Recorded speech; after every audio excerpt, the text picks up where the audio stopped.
This boy went to take the adventurer exam. On the written test, he got everything wrong. Absolutely everything. The evaluators looked at the paper and laughed. Just another clueless country boy. On the practical test, they threw everyone into a forest. Archers, mercenaries, experienced warriors. Each one went after what they knew how to do. The boy came back dragging an entire red bear across the ground. Not the claw, not the bile sac, the whole animal, because he didn't know how to extract just the part he needed. The other candidates who were in the forest said they saw him draw his sword, and in an instant, the bear dropped. Nobody saw the strike. The room went silent. But even then, nobody took it seriously. Lucky country boy, they said. In the final stage, the evaluator proposed a fight. This unknown kid against two rankers at the same time. On one side, Eddie Markman, prodigy of the most famous archer family in the world, registered in the rankings since the age of 5. On the other, Owl Darkus, the mercenary who single-handedly dismantled an entire criminal organization, took down 7 executives and their boss with his bare hands. Both of them looked at the boy and felt insulted that they had to fight him together. The fight started. Eddie fired the first arrow.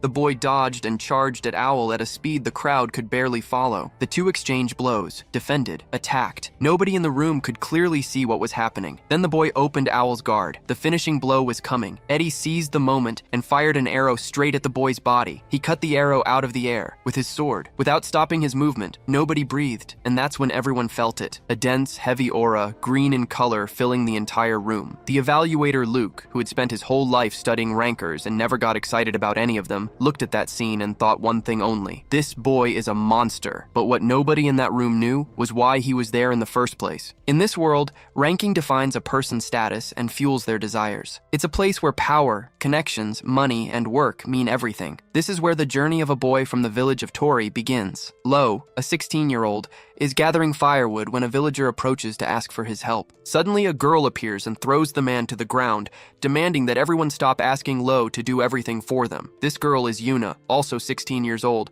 who's always trying to protect Lo's peace and quiet. She explains that the others treat him like a doormat simply because he acts lazy, but in reality, he's just a kind boy, and that's his biggest problem. Then Yuna asks him to leave the village with her, mentioning a hidden path that no one knows about. However, an old woman interrupts them, reminding them that the village rules forbid anyone from leaving, and she starts to scold Yuna. Yuna's grandmother asks for her to be locked up for a while, since the girl was trying to run away. Soon after, another adult approaches and asks Lo to help him get water, and the boy accepts without a second thought. He and Yuna are the only ones the same age in the village, but they're completely different. Someone advises Lo to rest once in a while, since he also has his own desires, but even so, the boy decides to keep his promise and help the man fetch water. Lo feels indebted to the villagers, because when his parents were gone, he was left all alone. Everyone treated him like family, taking great care of him so he wouldn't feel lonely. That's why he wants to pay them back and likes the people of the village so much. Moved, the adult starts to cry and asks if Lo wants to live at his house. But the boy refuses, stating that the villagers are the most important thing in his life and that the world outside doesn't matter that much to him. Meanwhile, Yuna is locked up, and her grandmother is scolding her for wanting to run away. The girl questions why they can't leave the village, since merchants come and go freely. She asks why they're trapped there if the world outside is so much bigger. The old woman replies that it's because they're outcasts, but she doesn't explain the reason why. She only says that one day, time will take care of everything. Elsewhere, while Lo is filling buckets with water, Yuna calls out to him. She managed to escape from her temporary prison, a task that has become easy for her after being caught so many times. She invites him to run away with her, but the boy is afraid that her grandmother will notice and get angry. Yuna insists, saying she wants to show her friend something important. The two of them leave through a hole in a fence and arrive in a forest. For the first time, Lo sees the real outside world and realizes that it's much bigger than his village. Yuna then asks if he knows the rules of the outside world. She reveals that, according to a book she secretly took from a merchant, the world out there has a system called ranking. There are adventurers, couriers, doctors, musicians, and various other professions,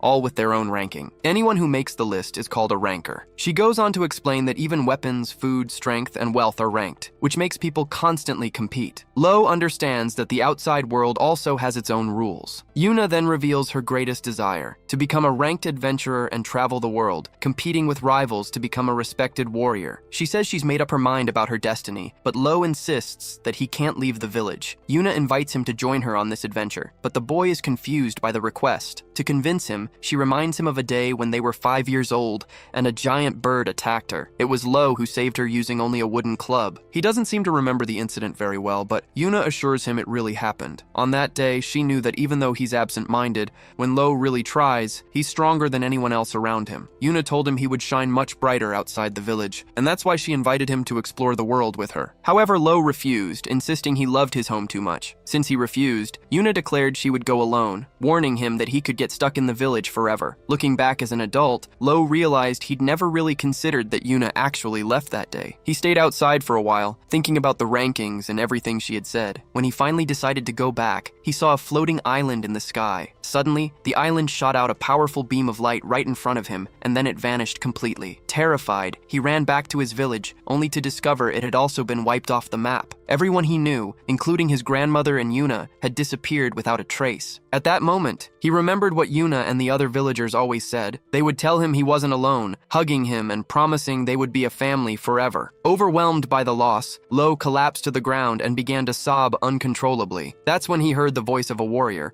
who was regretting that he'd arrived too late again. The man approached and asked if the boy was from Tori village, commenting that the situation must have been difficult. While helping him up, the warrior informed him that the island had already disappeared. Lo started bombarding him with questions, but the man cut him off. He handed Lo a piece of paper with a location written on it and told him to forget the village and go there. When Lo pressed him for more answers, the man shouted, stating that the entire village had disappeared and that he should forget the past. He warned that this was the only thing he could do, otherwise he would become just another victim. Those words, however, had the opposite effect. In that instant, Lo was certain he could become stronger than anyone. He remembered how, when he was little, he saw his parents die in a landslide and was left all alone. It was the villagers, especially Yuna, who took care of him. They were good people who never ignored someone who was hurt, and because of that, he couldn't just forget about them. Angrily, Lo declared that he would go to the flying island and bring everyone back, no matter what it took. Suddenly, Lo began to release an immense amount of energy, which left the man in shock. This energy is known as prana, the mental energy of living beings. It's a power that anyone can have, but few know about it, and only talented individuals can use it consciously. Normally, prana is colorless and invisible,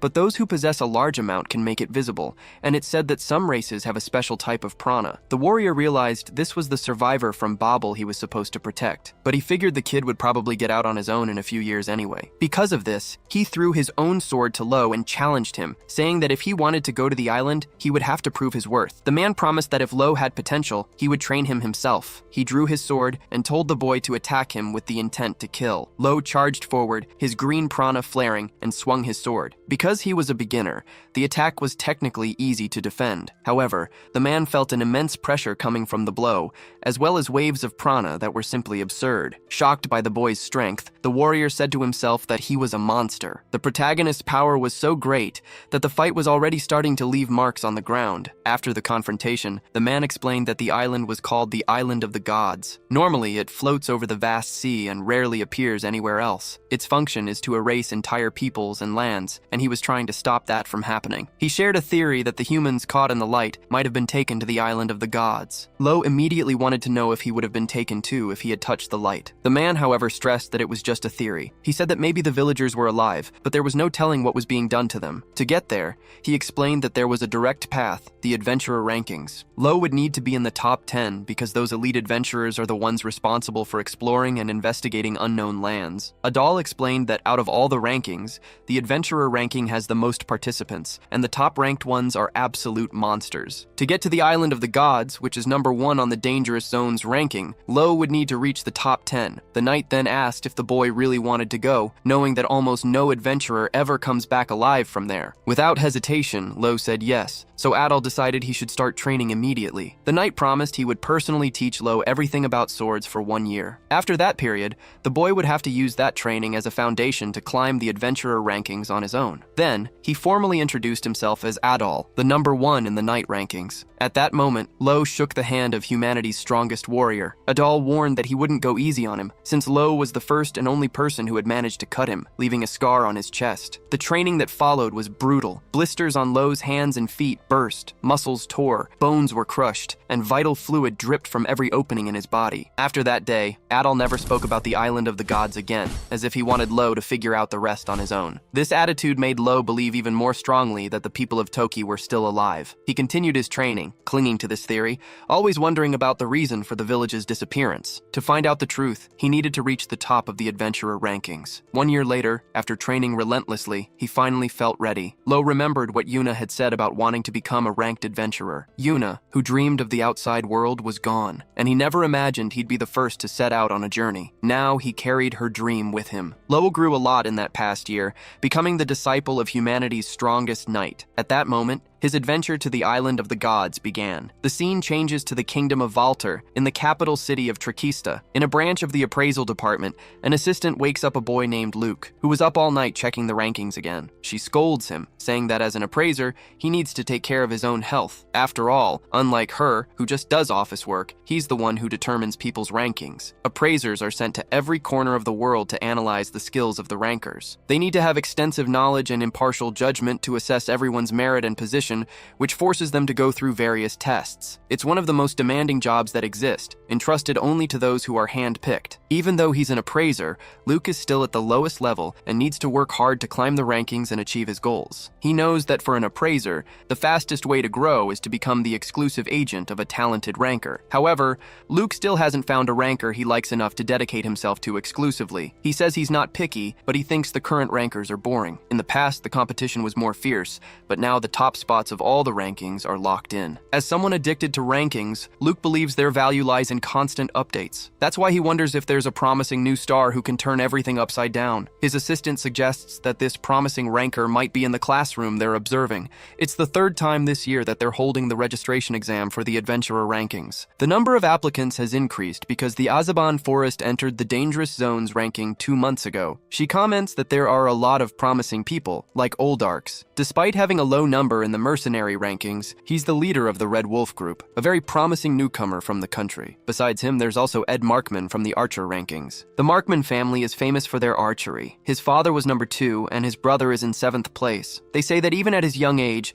the speed of Ed's arrow already reaches double digits. Besides them, there are others who look good, including a trade ranker and a sailor. As an experienced evaluator, Luke recognizes most of the promising faces just by looking at them. He understands the adventurer ranking has become especially useful now that so many people are trying to join because of new dangerous zones, like the recently classified forest. However, their conversation is cut short by the sound of a bell, which makes the assistant check where the noise is coming from. She sees Lowe registering for the adventurer ranking, and takes the chance to explain that the system is managed by the evaluation department. This department sends evaluators all over the country to validate the achievements of ranked members. While ranking updates can be done anywhere, the initial registration has to happen at an official agency. Our hero then walks up to take the exam. He hands over the money, fills out the required information, and waits in the room after getting his registration number. To the shock of Luke and the receptionist, the guy shows he has absolutely no idea what the evaluation department is. Ignoring that for now, Luke helps the secretary prepare for the exam by taking care of the paperwork. Soon after, the registration exam for the adventurer ranking begins. It consists of a written test, a practical test,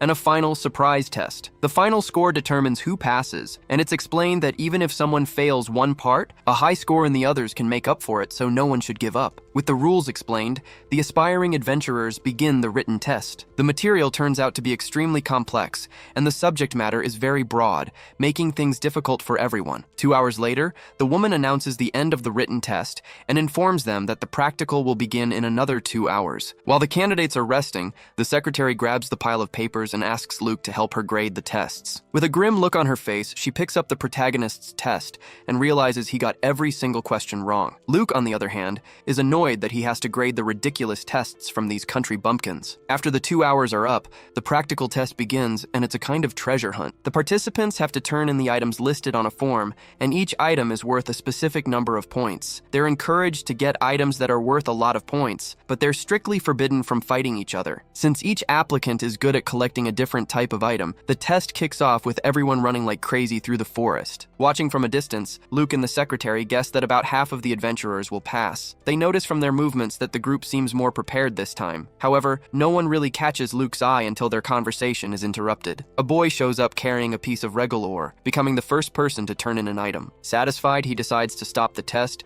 thinking he'll get enough points with just that one ore, but he's told that he could get a better ranking if he kept going. Right after that, another boy arrives, frustrated because he thought he was the first one back. He hunted down a fluebird feather, which is worth 180 points. A mercenary standing next to him scoffs, saying he's getting cocky over over a simple bird feather. In response, the boy brags, explaining that those birds fly at 500 kilometers per hour and can't be seen with the naked eye. With that, a pointless rivalry sparks between the two. They start arguing for no apparent reason, driven only by their pride and inflated egos. Their argument is suddenly cut short when the protagonist arrives, dragging an entire bear and surprising everyone. He explains that he brought the whole body because he didn't know how to extract the animal's gallbladder, an item that's worth 300 points. Everyone is in shock, unable to believe he defeated a red bear all by himself. Luke questions him, asking how he managed to recognize a red bear even though he got a terrible score on the written test. The protagonist answers simply, saying that these bears show up a lot in his village and that he's very familiar with them. Other candidates who saw him fighting confirm his story, but they admit they didn't actually see what happened because he just drew his sword, and in an instant, the bear was down. 1 hour later, everyone gathers in the underground training center for the final stage. Luke addresses the group and asks if they know who adventurers should always be wary of. He answers his own question, saying the biggest threats are beasts and other humans. After all, an adventurer's mission involves exploring new lands and isolated regions,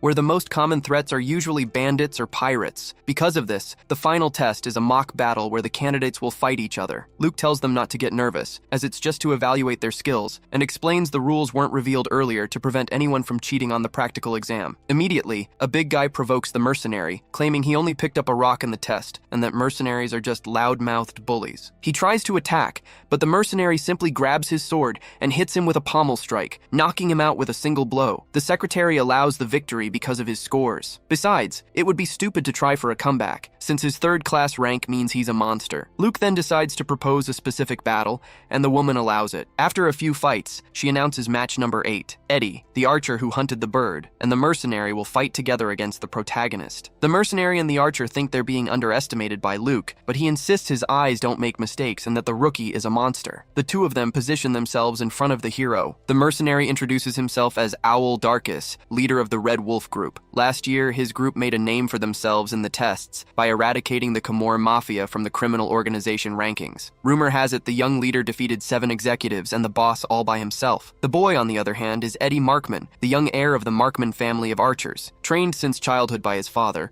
who was once the number 2 ranked archer, Eddie was registered in the rankings at just 5 years old and is considered a talented prodigy. Now, the two of them are facing an unknown but very strong young man. As soon as the fight begins, Markman fires an arrow, but the protagonist dodges it and rushes toward Owl Darkus, starting a sword clash. They exchange several blows at high speed, with both skillfully defending themselves, so fast that the other fighters can't even follow the action. At one point, our hero manages to push Owl Darkus's arm back, opening up his guard to land a blow on his chest. Seizing the opportunity, Eddie fires another arrow in his direction. Surprisingly, the protagonist manages to cut the arrow out of the air with his sword, stopping the attack and leaving everyone in complete shock. No one has ever seen him before, but everyone starts to think he must be among the top-ranked knights. That's when our hero finds out his opponents are ranked in other categories. Markman is number 402 among archers, and Owl Darkus is number 753 among mercenaries. Realizing this, the protagonist declares that if he defeats them both, he'll reach a 3-digit rank. Suddenly, he releases an absurd aura that fills the entire dueling hall, and Luke notices that it's prana, so dense that you can see the color of his aura with the naked eye. Markman tries to sound tough, stating that the rankings aren't just for professions,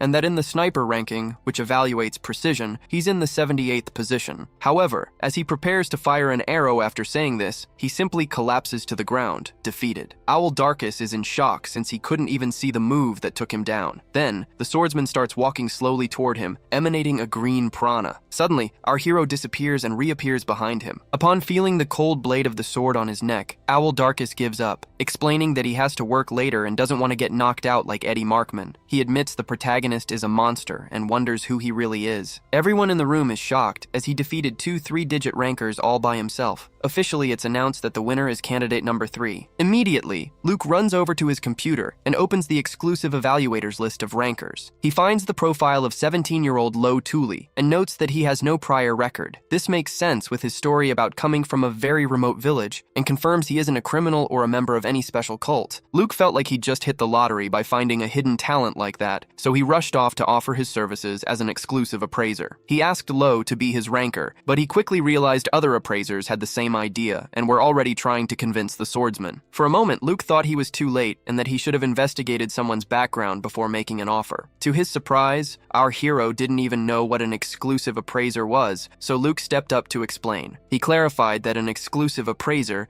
is someone dedicated to a single ranker, whose job is to update their ranking regularly. Normally, you'd have to wait for the appraisal department to send someone, but with an exclusive appraiser, the update happens on the spot, anywhere. This advantage is highly valued by adventurers who are always traveling. Besides, exclusive appraisers always have the most up-to-date information, so if Lo wanted to climb the ranks quickly, hiring one was the best way to go. Hearing the proposal, our protagonist set one condition for accepting their help. He wanted to know if any of the appraisers there could get him into the top 10 of the adventurer ranking. The other appraisers backed off, explaining that excellent swordsmanship alone wasn't enough to get that far. Hearing this, our hero simply turned his back and started to walk away, but Luke ran after him, desperate. Calling out to Lo, the young appraiser asked why he wanted to get into the top 10 of that specific ranking so badly. Our hero replied that it was none of his business, but Luke insisted that it was. He declared that he would become his exclusive appraiser and help him reach his goal. Lo, however, refused, saying he didn't want to put a child in danger. Luke retorted that before being a child, he was an official appraiser. Even so, Lo stood his ground, explaining that he had no intention of hiring anyone because he didn't want to involve more people in his mission. That's when Luke shouted that he also had something he needed to do, a mission he wanted to complete even if it cost him his life, and that's why he wanted to team up with Lo. The intensity in his words made the swordsman remember the ambition he himself had a year ago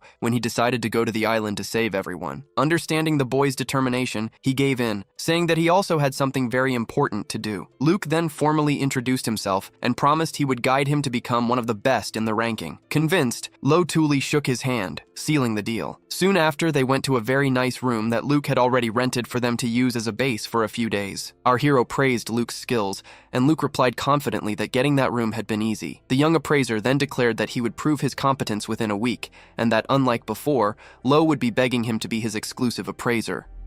Luke observed that although Lo was an incredible fighter, he seemed a bit out of it outside of battles. A short time later, the test results came out. Lo's new rank was position 2,728. Luke congratulated him on passing the registration test, stating that getting into the 2000s was already a great start. Lo, however, was disappointed as he expected to be in the triple digits. After all, he had defeated 2 opponents who were at that level. Luke explained that the adventurer ranking had a lot more people, so the competition was tougher. He said that no matter how strong someone was, there was a limit to their starting position. However, he revealed that Lo had other impressive rankings, like 58th place in sword speed, which, in the appraisal department's view, was the true representation of his talent. Luke continued, explaining that the 2 men he faced also had rankings in several other categories. Oldarks, for example, held positions in the cleaning, informant, and reliable boss rankings, while Eddie Markman was in the sniper, reconnaissance, and even mushroom cultivation rankings. Being in multiple rankings made it easier to get jobs, which is why he suggested Lo register for others too. Lo, however, stated he wasn't looking for jobs. Luke understood immediately, realizing that Lo's only goal was to get into the top 10 as quickly as possible so he could then go to the Island of the Gods. He knew this because that was the only special privilege granted to the top 10 in the adventurer ranking. Lo suggested he'd tell his reason after the trial period, and Luke agreed to share his as well, making it a fair deal between the 2 of them. Then, Luke admitted there was a reason that was difficult to explain to a newcomer, but that he was investigating the dark side of the rankings. Curious, he asked where Lo's power and swordsmanship came from, since it clearly wasn't something you could learn overnight. Lo then explained that a year ago, he became the disciple of a knight named Adal. The news left Luke in shock, because Adal was none other than the #1 knight in the world. Lo confirmed that even though he was his disciple, he was only with him for 1 year. Luke considered the information a bombshell. After all, Adal was famous for never teaching swordsmanship to anyone, having turned down countless training requests over the years. The general belief was that Adal was waiting to pass on his techniques to the highest-ranked knight of the next generation. Because of this, a crowd of knights was desperately trying to climb the ranks in hopes of being trained by him. Luke commented that the other knights would freak out if they knew Lo had inherited Adal's techniques. Lo, for his part, admitted he never imagined his master was actually the strongest man in humanity, just like he'd always claimed. Luke clarified that being #1 meant being the strongest in the world. It was then that Lo revealed something even more surprising. He had defeated Adal with his sword once, and the knight himself admitted stated that Lo was the first person to ever land a hit on him. Luke was stunned to hear such bombshells coming from someone with such a deadpan expression. He checked the rankings database, and since the name Thule had never appeared before, he asked if it was a disguise. Lo explained that he didn't have a last name due to a cultural difference. It was Adol who told him to adopt the last name Thule so he could go to the island of the gods. He warned him that the risk would be high, but if he did well, some clues would naturally come his way. The boy stated it wasn't a disguise, but the name of his dear family. With that, Luke finished his work as an assessor for the day and took off his hat. At that moment, Lo finally noticed that Luke was actually a woman. She got angry that he hadn't noticed sooner, but Lo quickly apologized. Satisfied with her new client's realization, Luke invited him to get some coffee, marking the first step of a long journey together. With their partnership established, they came up with a strategy for Lo to reach the top 10 of the adventurer rankings. To climb the ranks, he needed achievements. And although territory development and exploration were the basics, Luke recommended that he start by accepting missions. She explained that many people needed the strength of adventurers for gathering and investigation, and that these missions offered rewards, making them ideal for beginners. He could accept missions through the assessment department or a guild. To make it easier, she showed him the rank cell, a handy device for finding tasks. Luke offered him unlimited use of the device if he accepted her as his exclusive assessor. Lo thought about the offer and asked if there was a mission that could boost his rank significantly all at once. Luke then showed him the department's most difficult missions, which clearly indicated how much they would influence the rankings. Without hesitating, Lo chose the first one on the list, a mission with a 6-skull difficulty in a level 7 danger zone. Retrieve the treasure from the sunken temple of Luciana. The assessor was firm, stating that at his current level, he wouldn't stand a chance in that dungeon and that he should trust her expert eyes. She insisted that the mission was way too difficult and that he would die before he even had a chance to rank up. However, looking at her very seriously, the hero declared that he wanted to try, since his final goal, the island of the gods, was the number 1 danger zone. If he backed down now, he'd have no chance of ever getting there. Realizing that Lo was much more stubborn than she had imagined, Luke started to think of another way to convince him. It was at that moment that a man in a suit appeared, asking if they were having some kind of problem. Luke recognized him instantly and introduced him as Loudbroward. Loudbroward was a powerhouse adventurer, ranked 11th in the fiercely competitive general rankings. Lo knew the man was a monster, just as Adol had warned. He was an elite hunter, and if he moved up just one more rank, he'd be able to challenge the dreaded island of the gods. Seizing the opportunity, Luke asked Lauda for help in dealing with the stubborn rookie. This talk, however, was going to be a duel, so they headed to an arena. Once there, the 11th ranked adventurer grabbed a makeshift weapon that looked a little too light for him. Our protagonist introduced himself formally, but his opponent quickly cut him off, saying that in the adventurer rankings, nobody cared about formalities. Loud mentioned that Luke had recently updated the rankings. He said that on top of her vast knowledge, she had a rare conviction for creating precise classifications, a passion that was unusual among evaluators. Since it was a direct request from her, he was willing to go all out and teach the rookie a lesson. Just by looking at him, our hero could feel Loud's strength. He hesitated to move forward, sensing he'd be impaled by the spear. Watching from a distance, Luke thought this was Lo's golden opportunity to understand how big the world really was, but the boy already knew that. He remembered his village being abducted by the island of the gods. With his determination renewed, rank number 2728 charged at rank number 11. He attacked with his sword, and Lauda defended with the makeshift spear. Then Lo unleashed a powerful, aura-infused slash, but his opponent dodged it easily. Loud noticed the boy channeled prana into his sword and released it in a single strike. He was also using the same energy in his hands and feet to increase his agility. The swordsmanship belonged to the Sword Saint style, a secret technique passed down only among successors, and he couldn't believe a child had mastered it. Realizing he was overthinking it, Lauda refocused on the fight just in time to see the hero trying an attack from behind. Lo struck at the adventurer's back, but Lauda dodged by simply tossing his spear backward. Calmly, Loud started moving and attacking at the same time, noting that Lo's prana was greater than his own, even though the boy was so young. As they fought at high speed amidst an intense glow of energy, the rank 11 adventurer asked what Lo's race was. Lo didn't understand the question. Lauda stated that his prana glow wasn't something you could acquire over time. He added that if he had to, he'd find out the boy's race the hard way. Realizing the young man could also use enchantments, Lauda planted his spear in the ground and began to chant, "The furious horse of the crags crosses mountains gasping for air. The sunlight makes the sacred tree bloom once more. The turbulent waters meet, and peace shatters into shards." As he leaped, he activated the Wind Tribe's enchantment, warning Lo that he would die if he didn't defend himself. The attack manifested as several spiritual spears that shot toward our protagonist. He tried to defend himself with his sword, sword and prana, but his enemy warned him that an ordinary blade couldn't block that enchantment. Our hero managed to dodge most of them, but took a few spectral hits to the stomach. He then remembered Adol telling him his prana control was still raw, but that once he got used to it, he would learn the techniques little by little. At that moment, he remembered the first and most basic technique, the shimmering blade. Mimicking the #1 knight's pose, our hero unleashed an extremely strong and fast gale of prana at his enemy. However, Laude simply spun his spear and completely canceled the attack. Seizing the opening, the protagonist lunged forward with a low slash, a cut so fast it was invisible to the naked eye. Even so, Laude managed to dodge and counterattack, throwing an energy spear that sent the boy flying. He admitted the young man was admirable, but there was a huge gap in power between them. With a snap of his fingers, Laude made thousands of magical golden spears appear in the air,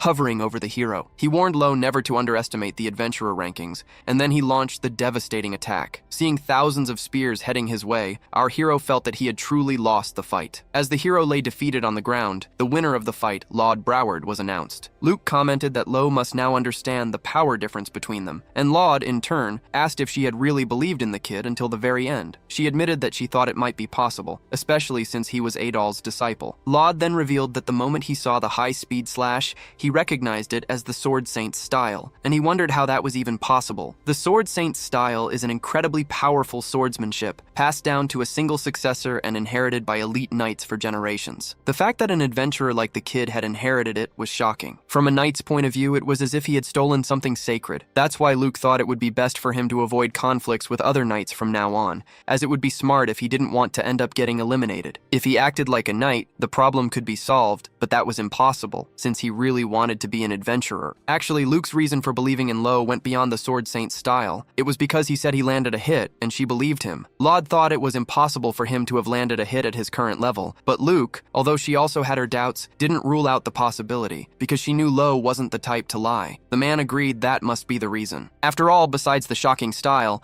the glow of prana the boy gave off was also very impressive. Luke added that he also possessed enchantments, and Laude concluded that if he had used them, he could have actually won. In the middle of this conversation, a scene from the past flashed through the hero's mind. A woman was singing in his house, until an old woman appeared, yelling at her because of the poem and claiming it was his fault they couldn't get out of that situation. The woman then apologized to Lo. At that exact moment, he woke up in a hospital bed, confused after the dreams of his hidden past. Luke explained that he was in the infirmary of the evaluation department and that he had been sleeping all day. According to the doctor, it seemed to be accumulated mental exhaustion. Not quite understanding what was going on, Luke asked if he wasn't pushing himself too hard in training. Thinking about everything he'd been through, the protagonist admitted she was right. Luke then said she had something important to tell him and asked if he knew what enchantments were. Our protagonist said no, and she began to explain. Enchantments are a special way of using prana, something that only a few races can do naturally, although many high-ranking adventurers have also mastered the skill. Curious, the hero asked if Laude was one of those cases. Luke confirmed, explaining that he's a warrior from the Broward tribe, a race focused on combat and hunting that lives in swampy regions. Since their techniques are passed down orally in the form of poems, they became known as enchantments. Also, because there's a genetic component, it's very difficult to learn them as an adult. Laude's enchantment really surprised the protagonist. However, Luke revealed something even more shocking. He also had enchantments inside him. She then asked if he had any idea what he was carrying. The boy just guessed it was something powerful enough to be a major asset as a ranker. Confident, Luke stated that he had the potential to become a high-ranking adventurer, and that's exactly why she chose a perfect mission for him in his rank cell. The mission was an investigation in the Azaban forest, located in a hazardous zone. Officially, it was an ecological survey, but the job wasn't just about studying animals. In fact, several people had recently disappeared in the area, and the adventurers who took on this same mission vanished without a trace. Luke explained that at first, only lower-ranked adventurers were disappearing in the forest. However, the situation got worse when even an adventurer ranked at position 800 vanished without a trace. She revealed that if Lo could figure out what was behind these disappearances, he could jump 200 spots in the rankings all at once. However, the risk was proportional to the reward. Without any hesitation, Louis accepted the mission, and Luke made it clear she only recommended him because she believed in his ability abilities. She then registered the mission in the rank cell and gave an important warning about the Azaban Forest. The area is home to protected species and has many restricted zones. Luke assured him that with her by his side,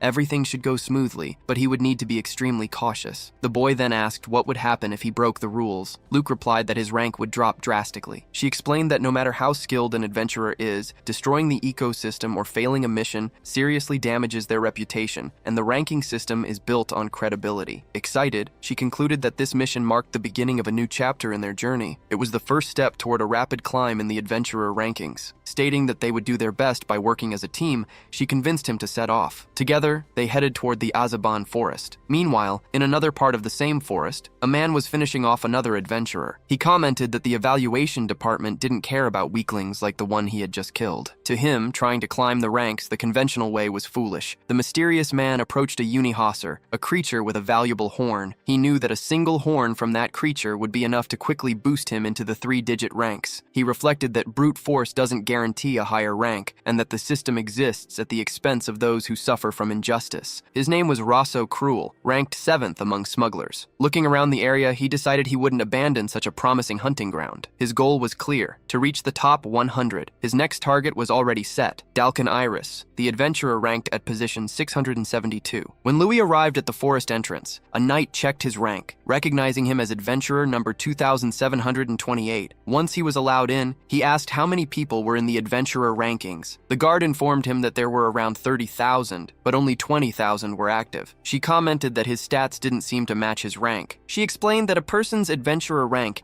is often very different from their other rankings. For example, someone with a 4-digit adventurer rank could be in the 3-digit range in another specialty. The guard continued, saying that the higher someone's adventurer rank is, the higher their other ranks tend to be as well. Louis thought about this, remembering that his swordsmanship rank was already in the 2-digit range. This made him stronger than the opponents he faced in the exam. However, he wanted to get even stronger, and that was the only thing on his mind. Just then, Luke announced that their journey into the forest would begin now. They entered the Azaban Forest, danger zone number 48. Almost immediately, Louis felt something strange. With a single glance, he finally sensed the danger of the place, a feeling that only experienced adventurers can pick up on. An ordinary person would never notice it, and that was why a ranking for dangerous zones existed. Luke explained that the forest was added to the ranking because a huge outbreak of demonic beasts was discovered in the area 2 months ago. The exact moment she finished speaking, bizarre monsters appeared and charged at them. Luke said that now it was Louis's turn to protect her. Without a second thought, the hero unleashed a slash and began taking out the creatures. He leaped up, grabbed a monstrous bird by its beak, and slammed it to the ground. Next, he launched a gale slash with his green prana, and the energy wiped out the remaining enemies in a single attack. He remembered Adol, the man who taught him the gale technique. Our protagonist had learned a few techniques, but he couldn't use all of them yet. He felt that maybe, just maybe, he could use the second one now. Suddenly, a blood orc, one of the most dangerous creatures in the rankings, appeared before them. Louis decided this was the perfect opportunity to test if he could unleash Adol's second technique. He began to emanate an overwhelming amount of prana, using the half-lotus technique and striking the blood orc with an X-shaped slash. The blow hit its target, but it didn't seem to have any effect on the creature, which prepared to counterattack. In response, Louis panicked and started running away, yelling that his attack had failed. He really thought it was going to work, leaving Luke in shock, since he was the one who was supposed to be protecting her. Running for their lives, they found themselves at the edge of a cliff. Without a second to think, Louis took a huge leap, holding Luke under his arms as they fell toward the ground. Despite the scare,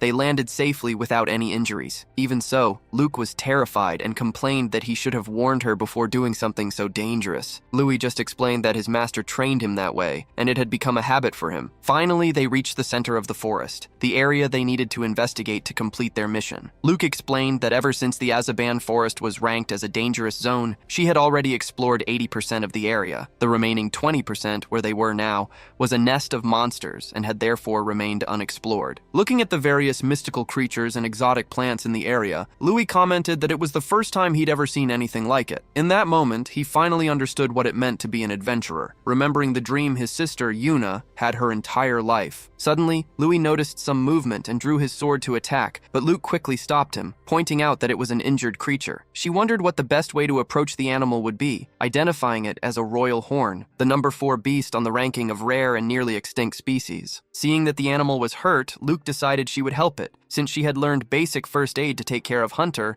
and also Louis himself when he got beat up by Lada. Luke then told Louis they would set up a base in that area for the day. As an agent of the evaluation department, she couldn't just abandon a creature like that. She made sure to state that taking care of a royal horn was part of an ecological research, and that he shouldn't get the wrong idea, as if she were choosing the animal over him. So, the two of them set up camp in the forest to rest. While they were sleeping around the campfire, Louis took the opportunity to continue training his prana sword skills. He tried once more to unleash the half-lotus technique against a tree, but even though the blast of prana flew far, it had no effect when it hit the trunk. Frustrated, he lay down on the ground, completely exhausted, realizing he hadn't accomplished anything. At this rate, he would never reach the island of the gods, and he knew he needed to get stronger, fast. Mr. Loud's words about him having enchantments came back to his mind. Louis meditated, trying to understand what it meant, until he eventually fell asleep. He didn't wake up until the next day, when the sunlight hit his eyes. Luke was already awake because the creature had started thrashing around in the middle of the night. The royal horn was agitated and was growling at something in the distance. Despite this,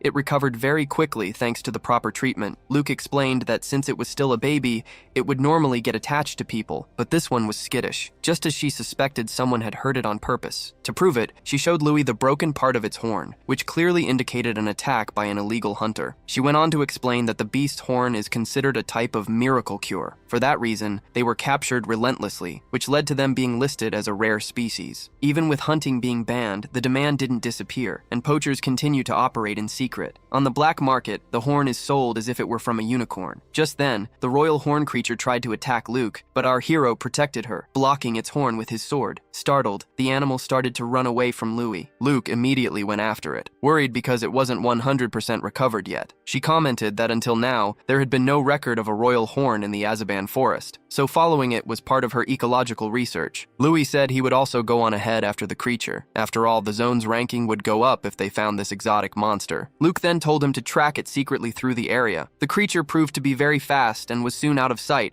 but Louis kept following the tracks it left behind. He was making his way through the forest when, suddenly, he was attacked and forced to stop running. The man who attacked him appeared before him, saying that this was a hunter's lucky day. Lo countered the attack, and their swords clashed in a head-on confrontation. During the fight, our hero unleashed a prana strike that almost hit the enemy. When he saw the color of that energy, the man was so shocked that he immediately stopped fighting and raised his arms to surrender. That's when Lo recognized his opponent's voice and, looking closer, he noticed a kid with a bow and arrow on a nearby branch. He finally realized it was Eddie and Owl, the two he had faced in the academy duel. The scene shifts to the next day, during the adventurer ranking registration. When the receptionist asked which ranking he had chosen, Lo confirmed that he chose the adventurer ranking. Coincidentally, Ed was also there to pick up a mission, and that's when the two met. As rivals, they stared each other down in silence for a while, in a contest to see who would speak first.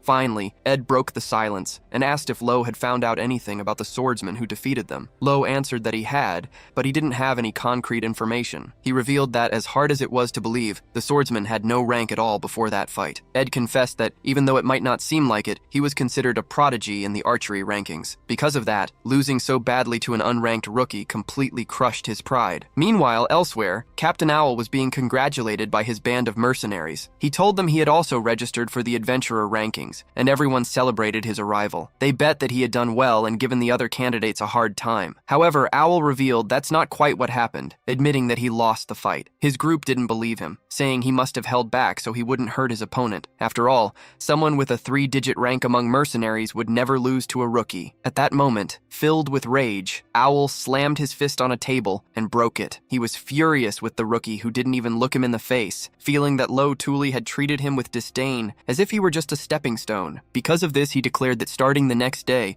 they would triple their training, leaving everyone in shock. One of the girls in the group mentioned she wanted to take on new missions, but Captain Owl said that wasn't enough. He declared that the world was much bigger than they imagined, and that he would start training for real again. Later, while talking with Ed, Owl admitted that his pride was also hurt by Lo in the battle. He hadn't planned on focusing on the adventurer rankings, but he refused to feel looked down on like that. This was especially true because they both already had high rankings in other categories, which really shook their egos. They compared their positions. Ed's adventurer rank was 6,725, while Owl's was 6,301. To their surprise, the rank of Lo, the man who defeated them, was 2,728. Seeing they were almost 4,000 positions behind, they believed it would be easy to climb the ranks and surpass him. With the same goal in mind, they decided to take on a mission together and chose the Azaban Forest. It had recently been added to the list of dangerous zones and was great for gaining experience. That's why the two of them went there and ended up running into Lo. Back in the present, in the forest,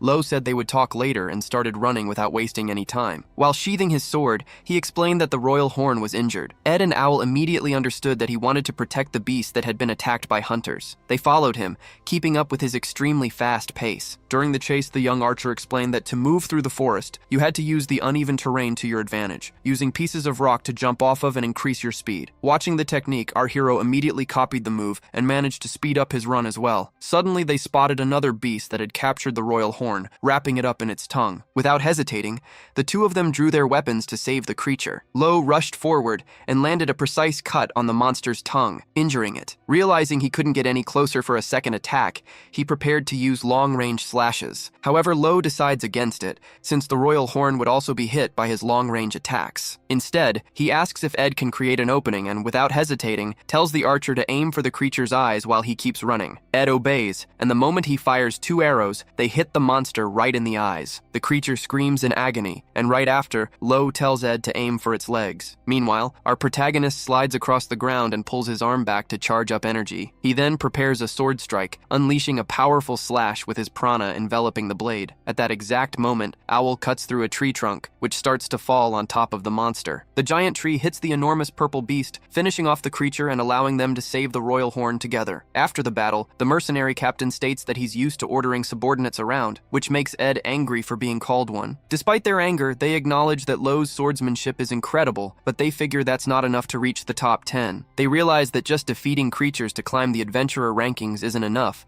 and that Lo needs to learn other skills besides swordsmanship to truly stand out. A little later, Luke finally arrives and apologizes to Lo for being late, asking what the hell had just happened there. She explains that she thought they were illegal hunters, but luckily it was all just a misunderstanding that was cleared up quickly. Luke expresses her relief that Lo didn't just attack like a madman, and instead resolved the situation by talking. Then, she jokes that she'll have to lower their rank, but quickly clarifies that it's a joke. However, she warns that just because he held back, next time she'll lower their rank for real. Hearing the threat, the two boys, who almost lost their rank, promise they'll be more careful. Curious, Ed asks why Lo brought an evaluator with him, and our hero replies that it's easier to climb the ranks that way. Owl, however, disagrees and thinks it's the same as being watched 24 hours a day. He doesn't like the idea, arguing that it'll just mean more work for Lo, like cleaning duty, and that most of the time they'll just make him risk his life every day. Owl concludes that this will happen because Lo is being used for other people's interests. Lo then asks why the evaluators would want him to improve so much. Owl replies that it's the only way for them to get promoted, since evaluators move up in rank whenever they update the rankings. In other words, adventurers whose ranks climb quickly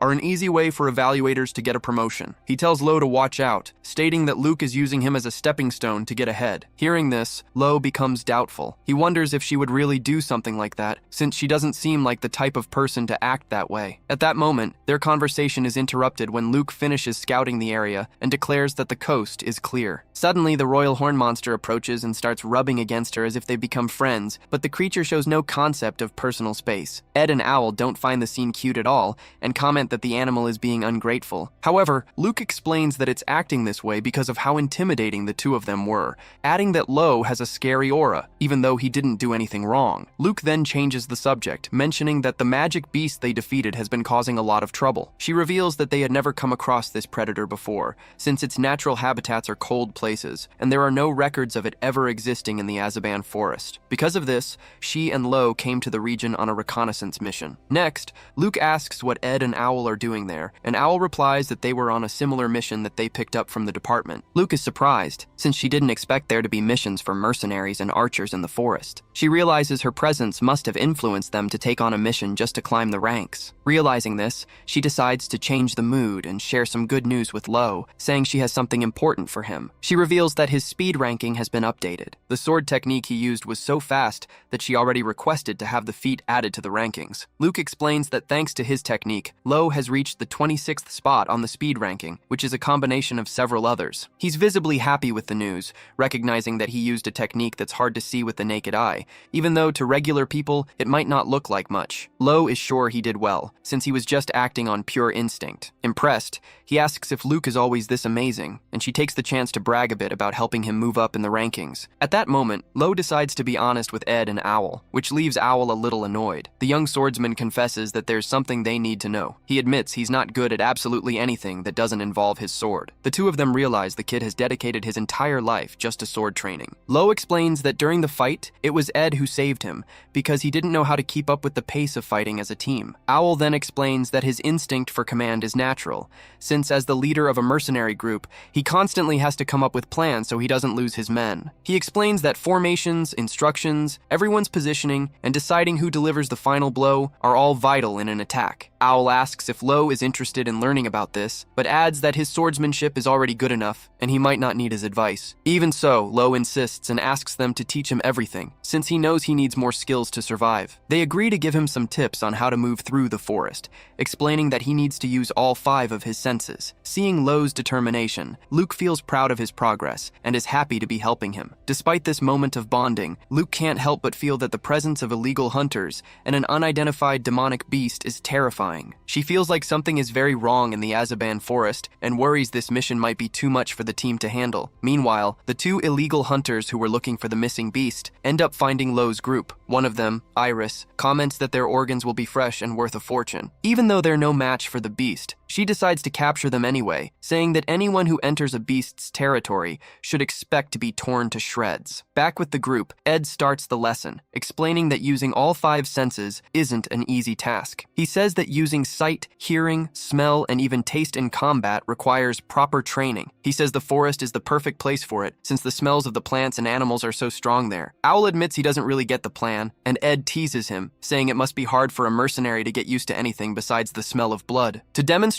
Ed reveals that he can sense exactly how many animals are around them right now, even while keeping his prana flow low. He explains that prana is a fluid talent that allows a person to focus their perception. This lets them sharpen one of their chosen senses. Encouraged, Lo starts to focus his prana on his perception of the environment. Suddenly, he starts giving off a huge amount of energy, shocking everyone with the sudden burst of power. The prana spreads out quickly, sharpening all 5 of his senses at once. It allows him to see everything around him, including one of the illegal hunters from the dreads hiding nearby. Immediately, Lo grabs his sword and prepares to attack, warning Luke that someone is watching them. But just as he says someone is getting closer, he's hit by a devastating punch. The blow is so powerful it sends Lo flying, causing him to crash through several trees before he hits the ground, apparently passed out from the pain. The illegal hunter who attacked him appears, complaining loudly about who was leaking prana all over the place and calling it disgusting. He then reveals that this uncontrolled energy is exactly what allowed him to track the group so easily. Right away, the mercenary and the archer draw their weapons, preparing for battle. However, Luke stops them, revealing that their opponent is Dalkin Iris, number 672 in the adventurer rankings. The information leaves everyone in shock, since an adventurer with a 3-digit rank is much stronger than they are. Luke explains that he knows Dalkin because of his famous history, mentioning that he was about to break into the 2-digit ranks until he committed a crime that made his ranking plummet. Just then, Rosso appears and comments on Dalkin Iris's incredible speed. Dalkin notices the appraiser's presence, though he doesn't recognize her. She, on the other hand, immediately identifies Rosso as the black market merchant ranked at position 776. Realizing this, Dalkin comments that she's well informed for knowing about the crime ranking. He then explains that this ranking has a hierarchy reflecting the severity of a criminal's actions. He gives notable examples like the assassin and thief rankings, and adds that higher positions usually indicate an addiction to hard drugs. Dalkin adds that the crime ranking is one of several unofficial rankings created by users themselves, since in this world, there are classifications that aren't just made by official institutions. He mentions that high-quality rankings are sometimes compared and even bought by government bodies, as long as they don't violate ethics, while others are maintained and updated with the support of enthusiasts. It's then that they spot the unicorn they were looking for. Luke stands in front of Dalkin, blocking him from getting near the royal horn,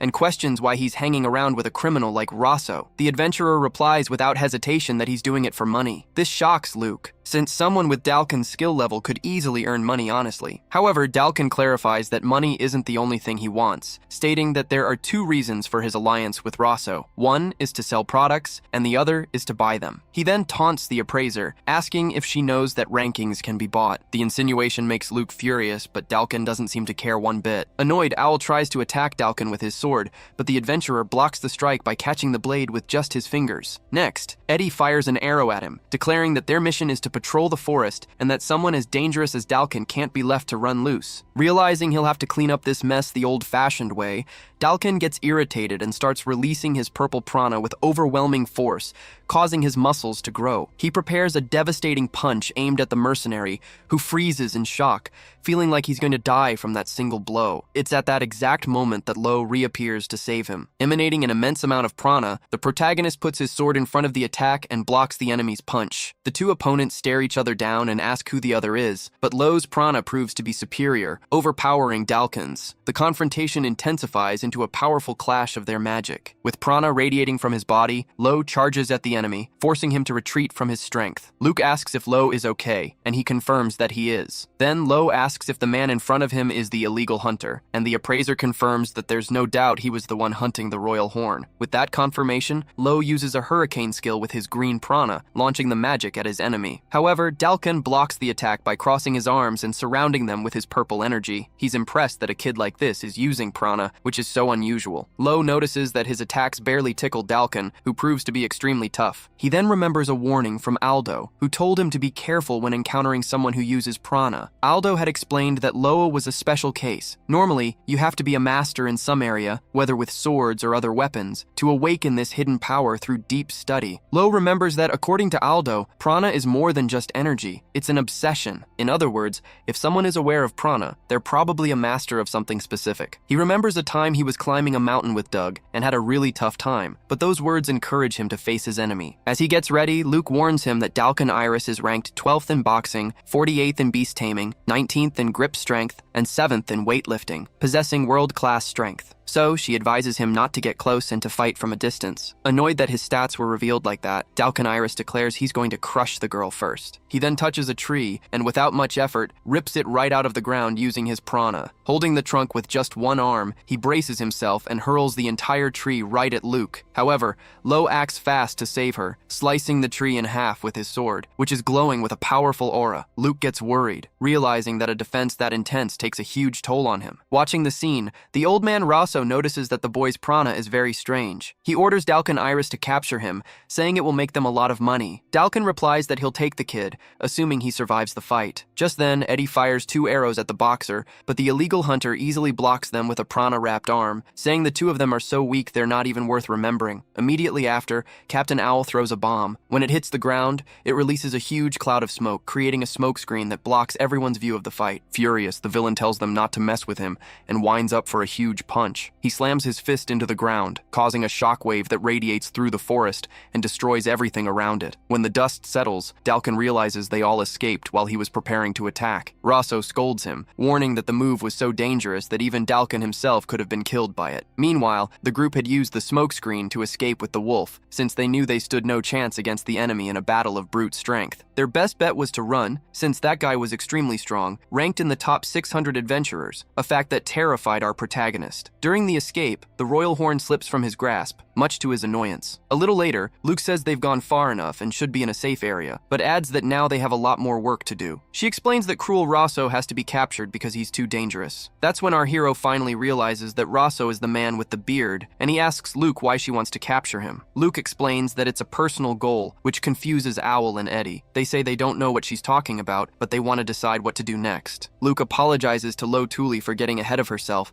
and reminds them them that their official mission is to patrol the Azaban forest, so they need to keep monitoring the two villains. As an official agent, she states that none of them stand a chance in a direct confrontation, and Owl agrees, suggesting they should just observe. Once they can expose the duo's crimes, they'll report it to the department, which will take care of the rest. Although Luke still thinks the plan is dangerous, Owl and Eddie are determined. Currently ranked around 6,000 among adventurers, they want to use this mission to climb the ranks. They plan on using their high stats in stealth and tracking to follow the targets without being detected. They figure that since the forest is 48th on the danger list, the mission could earn them a jump of at least 1,000 spots in the rankings, depending on how reliable the information is. Sensing the risk, Luke asks them not to do anything crazy over this, but Captain Owl reassures her, promising they won't fight since he has no intention of being reckless. The group decides to split up for now. Luke and Lo Tuli will be responsible for taking the royal horn to a safe place, since it would be too difficult to fight with the animal nearby. The main concern is that Dalkin Iris is after the cubs, which increases the risk of an ambush. Besides, our hero doesn't want the royal horn getting any more involved in the fight, especially after Luke noticed how terrified it was earlier because of them. The plan they agreed on is that as soon as they get the wolf to safety, they'll meet up under a tall tree. Someone will keep watch all night just to be safe, in case they need to help each other out. As they get ready to leave, Eddie continues teaching Lo Tuli how to move through the forest. Aware that Dalkin Iris might escape if they take too long, our hero lets the others go on ahead. But first, he asks Eddie to teach him a bit more about his strategy, despite the rush. After a quick training session with the archer, Owl, whose sword was destroyed, borrows a dagger. Our hero then offers his hunting blade as payment for the lesson the mercenary gave him. Before they leave, they advise him to do some mental training before sleeping to increase his success rate, reviewing everything once a day. Now alone, Luke and Lo Tuli focus on getting the royal horn to a safe place, while also resuming the ecological survey given by the system. Even though Dalkin Iris is still a concern, they know they have a responsibility to finish the job. In a moment of mutual understanding, our protagonist expresses his confidence that Eddie and Owl will complete their objective, figuring they're even more capable than he is. Luke agrees, stating that their skills are impressive and that they're trustworthy people. Then, our protagonist gets an idea and suggests they look for the royal horn's home while they do their survey. He wonders where the animal came from all this time and brings up the possibility that there might be others like it at its home. If the place is safe, they could hide the cub right there. Luke agrees with the idea and says the easiest way to find the place is to simply ask the royal horn. She walks up to it, places her hand on the animal's head, and asks where it wants to go. Immediately, the royal horn starts running down a strange path in the forest, and the two of them follow it. They trust its instincts, knowing it's a smart animal that, despite being scared, was just a cub wanting to go home. During the chase, they come across another unidentified beast. Taking the opportunity, Lo starts documenting the creatures they find, like a green monkey and then a strange-looking moose. He keeps taking notes and sketching the various unknown animals that appear along the way. Eventually, they stop for another rest around a campfire. While our hero is meditating, feeling his prana spread out, Luke calls his name, breaking his concentration. He explained that he was just going over what Eddie had taught him, while Luke, still awake, checked the report he'd written. She commented that he wasn't very good at drawing and needed to improve that skill. She also said he needed to be more concise with his writing and approach things from a more objective point of view. Seeing her dedication,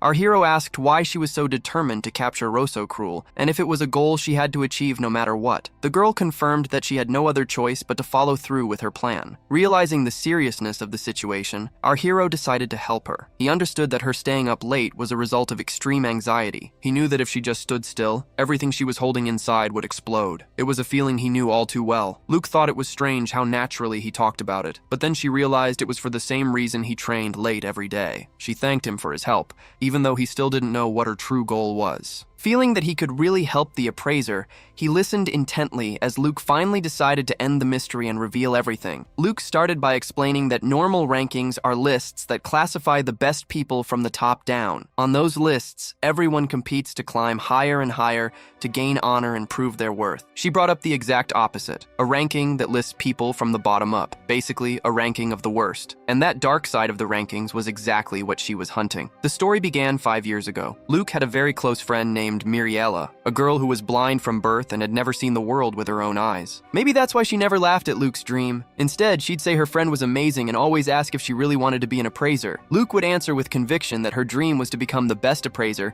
and break the record for the #1 spot on the ranking, because she believed there was no greater honor than recording the great figures of history. While the other kids said she would never make it, Miriella was the only one who believed in her dream. One day, Miriella said that school had become too small for someone like Luke. She then told her that her father had had invited her on a trip on a cruise ship called Bond Solutions. Luke got super excited, since it was a newly built luxury cruise ship. Muriela explained that her father got the invitation from a relative, and she didn't know many of the details. She thought about giving her ticket to Luke, since the trip wouldn't be as much fun for her because she couldn't see. But Luke flat out refused, saying she would only go if Muriela went with her. She held her friend's hand and promised she would guide her the whole time, so Muriela agreed to ask her father. After their talk, Muriela's mother gave up her ticket, and Luke was able to board the Bond Solutions. For Luke, who never fit in at school because her dreams were too big, Muriela was her only friend, and the feeling was mutual for the blind girl. Muriela's family was very grateful to Luke for her friendship. Then, 2 days after they boarded the ship, tragedy struck. An engine problem caused the ship to run aground, and it quickly started sinking. The impact took out more than half the lifeboats, meaning it would take 3 trips to evacuate all the passengers. Facing this critical situation,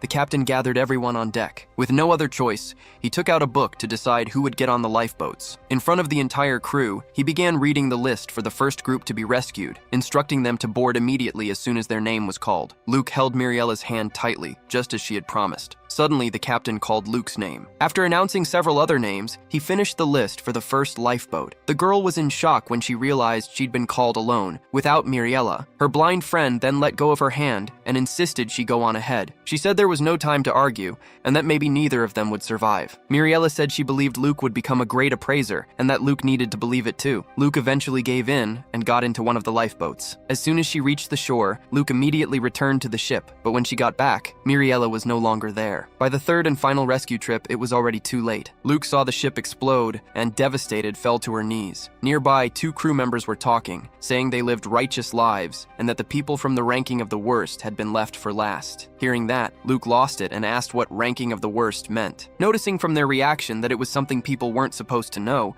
she demanded an explanation, threatening to tell everyone on the beach if they didn't talk. The 2 crew members decided to tell her, on the condition that she wouldn't say anything to the captain. They explained that the ranking of the worst is a list that classifies people by their lowest capability. It groups together those who fall behind in social, economic, physical, or even mental areas. Luke commented that you can identify that kind of person just by looking at them. Our hero then understood that the list was used to decide who would be thrown away when things got tough. People with lives in their hands, like ship captains, hospital directors, and politicians, frequently use this system to decide which lives had priority. Luke's goal, ever since then, has been to erase the ranking of the worst from this world, because she will never forgive the system that took her best friend. In her view, a ranking that throws people into despair has no place in the world. Our hero, understanding the source of her determination, asked what all of this had to do with Rosso Cruel. Luke explained that she wanted to use one villain to take down another, since the ranking of the worst is unofficial, just like the unregistered criminal ranking Rosso Cruel is on. If they could capture him and demand answers about these hidden rankings,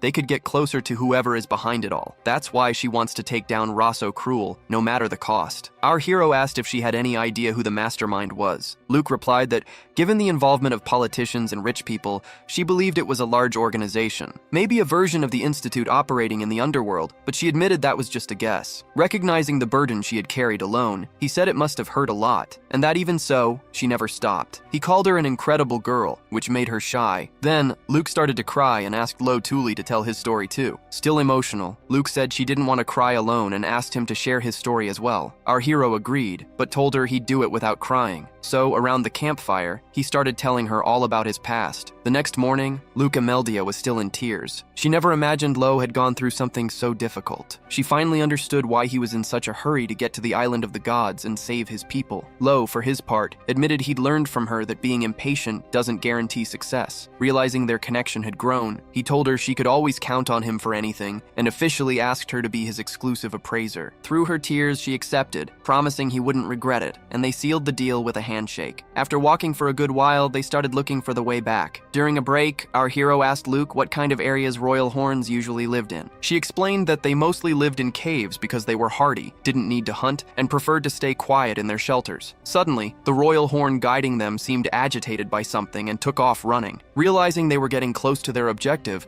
they didn't want to lose sight of the creature and ran right after it. The chase led them to a massive rock. Luke immediately noticed it wasn't an ordinary rock, but a Musa mimic, a very rare beast she didn't even know existed in the Azaban forest. However, the creature was already defeated, which explained a lot. She started to explain that while a common mimic lures humans with treasure before devouring them, The Musa mimic uses other beasts as bait. It keeps rare creatures inside its body to attract poachers, living in symbiosis with them to devour the hunters together. Because it traveled with so many different kinds of beasts, it was also known as a walking museum. The royal horn must have been trapped inside it. When the Musa mimic feeds, it releases all the beasts from its body at once to attack its prey. But this time it looked like the mimic fell victim to its own trick. Luke concluded that Dalkin was probably the one who defeated the creature, which wrapped up their ecological survey. The mimic's death was the reason so many beasts had suddenly appeared in the forest. All the creatures trapped inside it were released at the same time, throwing the whole ecosystem into chaos. For Luke, this was more than enough information for her report. Our hero thought the scene was horrifying, figuring the wounds on the creature's body were from the poachers. But Luke corrected him, explaining that those marks were made after it died, meaning it had been eaten by other beasts. Since the Musa mimic forms deep bonds with the creatures it lives with, she figured the attacker must have been a beast that was already native to the forest. The royal horn walked up to the giant, defeated creature and began to rub against it. Our hero understood its pain, realizing the animal had lost its home, just like he had. He knew it felt like having your heart ripped from your chest. The royal horn, as if understanding his feelings, got teary-eyed. Suddenly, a terrible noise made them look back. They saw another bloody orc, the same monster Luke had encountered before. The orc charged, smashing the ground with all its might, but our hero moved fast, scooping up Luke and the royal horn to shield them from the attack. Low Toonie faced the monster and stepped in front of the two to protect them, while the bloody orc started feeding on the Musa mimic. This confirmed their theory that the beast from the forest was devouring the giant creature. Angered by the scene, the royal horn charged at the orc, leaping to headbutt the huge beast. However, it was easily tossed aside by the monster. Even though it was weak and beaten down, the small animal kept staring down its opponent. Seeing this, Low Toonie drew his sword from his back, pointed it at the bloody orc, and declared that he would take care of it. He wanted to try using a skill that had failed him many times before. Although Eddie wasn't a swordsmanship expert, he had given him a crucial piece of advice about using prana. Our hero always thought his mistake was in controlling the energy, but he found out it was a simple problem to solve. Eddie taught him the Markman family's method of prana control, passed down from generation to generation, confident that the boy would get the hang of it quickly. Our hero closed his eyes and focused, remembering his master's words. Eddie had told him that he already had a grasp on how to sharpen his senses, and that the next step was to use those senses to look inside himself, as if he were watching himself from above. He explained that for someone like Low Toonie, whose prana was overflowing, this technique would work more easily. When our hero opened his eyes, they were green and emanating energy. With his sharpened senses, he looked at himself as if he had an eye outside his body, observing the flow of his own prana. He realized his energy was a mess and used the technique to organize the flow. Next, he took his sword, pointed it at the bloody orc, and unleashed a slash down the middle using the lotus flower technique, followed by an X-shaped cut. Luke was in shock to see the skill finally work. Realizing that a single strike wouldn't be enough, our hero decided to continue the attack, charging up even more power. The lotus flower was a technique that accumulated slashes, so he kept attacking, delivering what seemed like an infinite number of blows. He didn't stop slashing the bloody orc until, at a certain point, he finished the attack and sheathed his sword. He turned away, knowing he had defeated the monster, leaving Luke very surprised by his strength. After the battle, our hero approached the royal horn, telling it that it didn't need to be afraid. He confirmed that he wasn't its enemy and held out his hand for the animal to sniff. The wolf sniffed his hand and placed its paw on it in a gesture of trust. Now, Low Toonie understood that it was better to stay close to the royal horn, as the forest had become a very dangerous place. Luke, meanwhile, started to wonder if Owl and Eddie were okay, since they were somewhere else. Meanwhile, a poacher stood before another royal horn. He was trying to make a clean cut on the monster, but the animal wouldn't stop moving, so he asked Rosso Cruel if it was okay to damage the carcass a little. Rosso Cruel replied that it would lower the value. He explained that if the material was already in powder form from the start, people would suspect it was fake, even if the plan was to grind it all up later. Watching the scene from a distance, Owl and Eddie realized they couldn't beat that opponent and decided to report it to the evaluation department. Seeing that almost all the merchandise had already been collected by the hunters, they thought about retreating. However, Dalkin decided it was time to get rid of the rats spying on him. With that in mind, he charged toward the tree where the two were hiding and threw a powerful punch. The impact destroyed the tree, sending Owl and Eddie flying, but they managed to land on their feet. Even though they were hiding their presence, Dalkin had noticed them from the very beginning. He had been hunting a magical beast on the same path the duo had cleared. While searching for goods, he had tracked all the nearby beasts. This showed that a 3-digit adventurer doesn't just rely on brute force, but is also aware of everything around them. Faced with the threat, Owl threw a smoke bomb, but but Dalkin declared that it wouldn't work and caught the artifact in his hand. However, he was caught off guard by an arrow shot by Eddie, which blew up the bomb and released a huge cloud of smoke. Knowing that escaping like before wouldn't work, they started running. Eddie explained that they could only increase their chances of survival, even if it was just by a little. Then he took some vital fluid from his own face, wrote something on a piece of paper,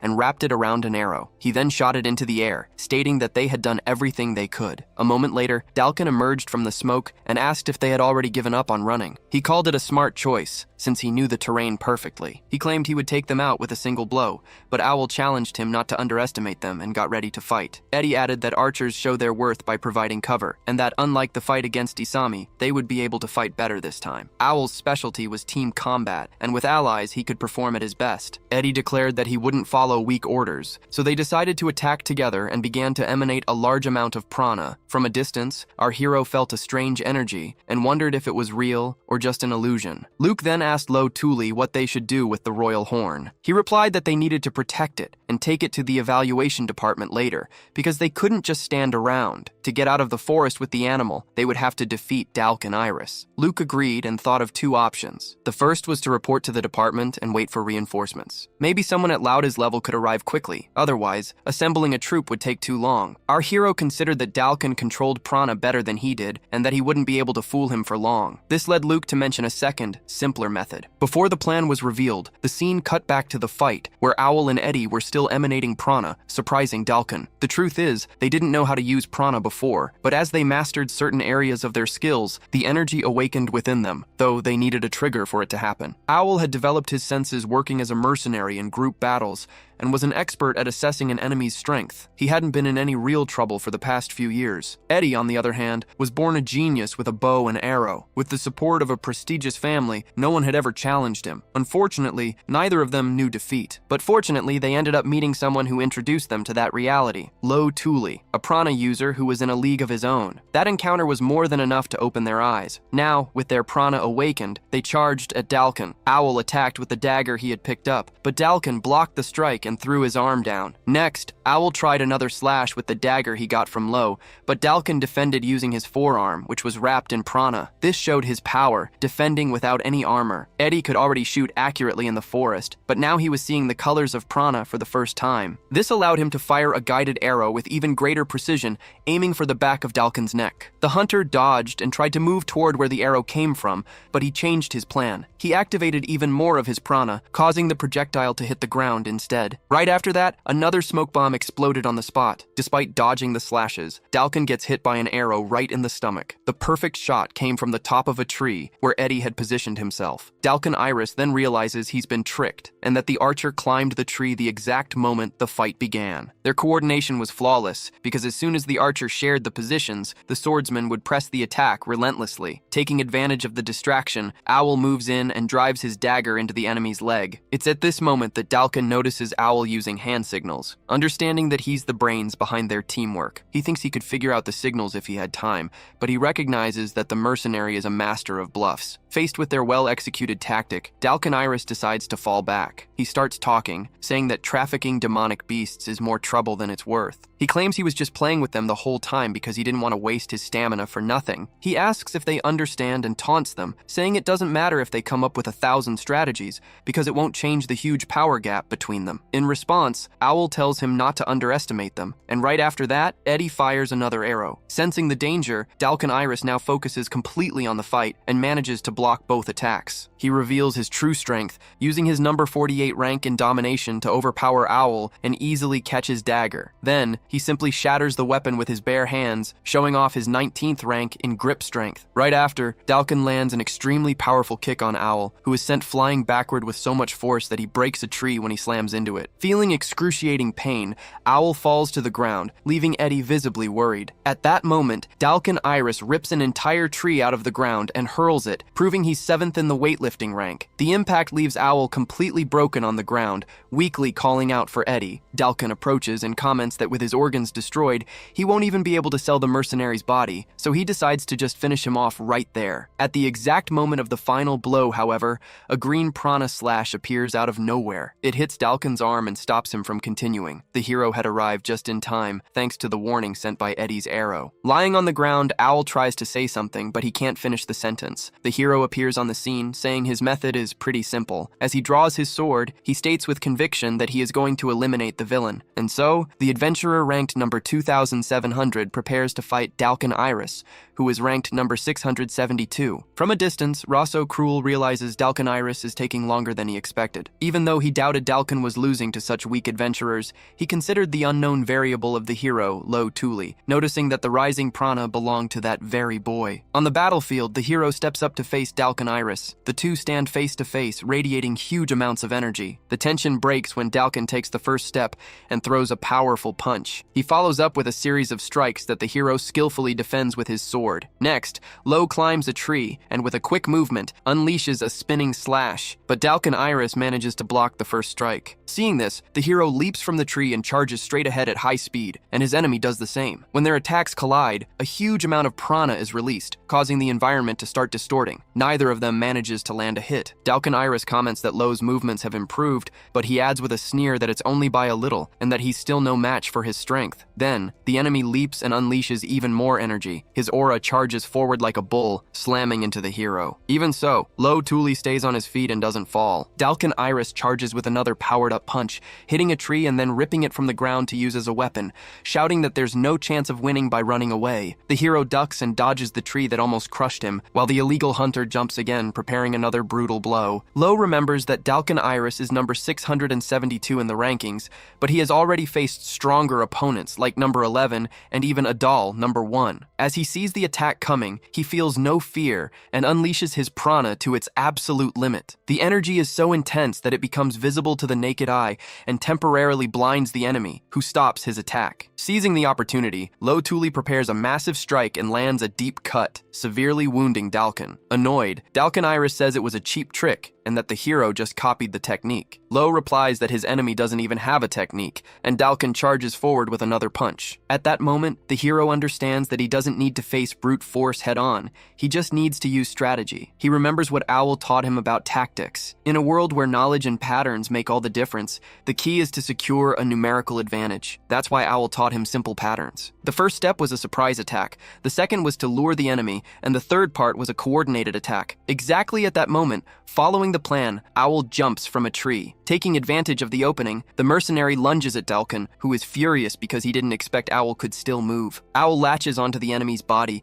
immobilizing him to help the hero. As Lo charges toward them, Dalkin Iris becomes furious and curses them both, releasing an absurd amount of prana that throws them back and destroys part of the environment. As Dalkin prepares a final blow, a homing arrow appears, aiming for his eye. It was Eddie's last attack. The arrow pierces Dalkin Iris's eye, causing deep damage. Even though he was badly injured, Eddie managed to fire that last shot, trusting Lo Tuli with the rest. Without hesitating, the hero charges forward and delivers the final blow. It's a brutal, prana-coated slash that tears a deep wound across his enemy's stomach. Even though he's wounded, Dalkin stumbles back but manages to stay on his feet. Suddenly, he lets out an incredibly loud scream. Gathering his last bit of strength, his arm grows and slams into the ground, sending our hero flying high into the air. Lo manages to block the blow with his sword, but the impact is still devastating. While the hero is in the air, Dalkin Iris yells that he'll crush him the moment he touches the ground. He says Lo deserves praise for lasting this long, but warns him that this time there are no friends to save him. He tells him to stop being a nuisance and just die already. At that moment, the hero remembers when he calmed the horned wolf, holding its paw and telling it he wasn't its enemy. It's at this exact moment that Luke appears,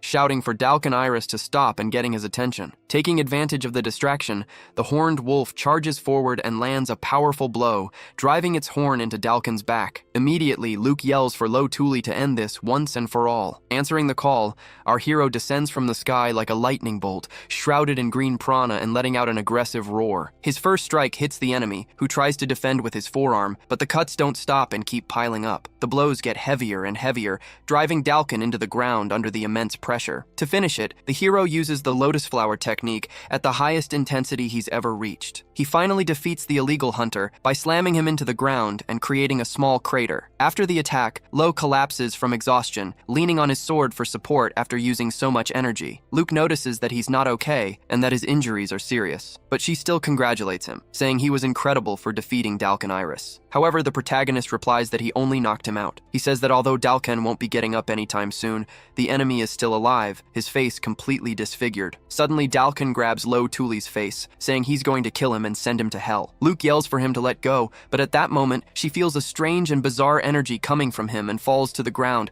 realizing that Dalkan is like a monster. Despite the threat, Dalkan Iris can't crush Lo's head. Lo, in turn, grips his sword, ready to continue the fight. In this tense moment, the villain has a flashback. He remembers his old friends commenting on how he had a lot of energy, but that to climb the ranks from now on, they would need to work as a team. They explained that Dalkan would have to respect their pace too, which seemed to deeply irritate him, since he considered himself much stronger. Back in the present, he looks at Lo and Luke, saying they're both pathetic. Then, he grabs our protagonist's neck, declaring that he's going to strangle him to death. The hero is caught in the chokehold and at first can't react. Even so, he tells himself that he can't die in a place like this, as he grips his enemy's hand. Then, he remembers his sister Yuna and refuses to die. Several memories from his life flash through his mind, and he begins to emanate an absurd amount of prana, a level so high that it startles his enemy. A gentle breeze and scattered clouds draw out the water and caress the earth. Those who consume life in a sunlit and inviolable sanctuary glimpse eternity. Therefore, the invader must witness with his own eyes these precious days that will never crumble. At that exact moment, Lo grabs Dalkan's arms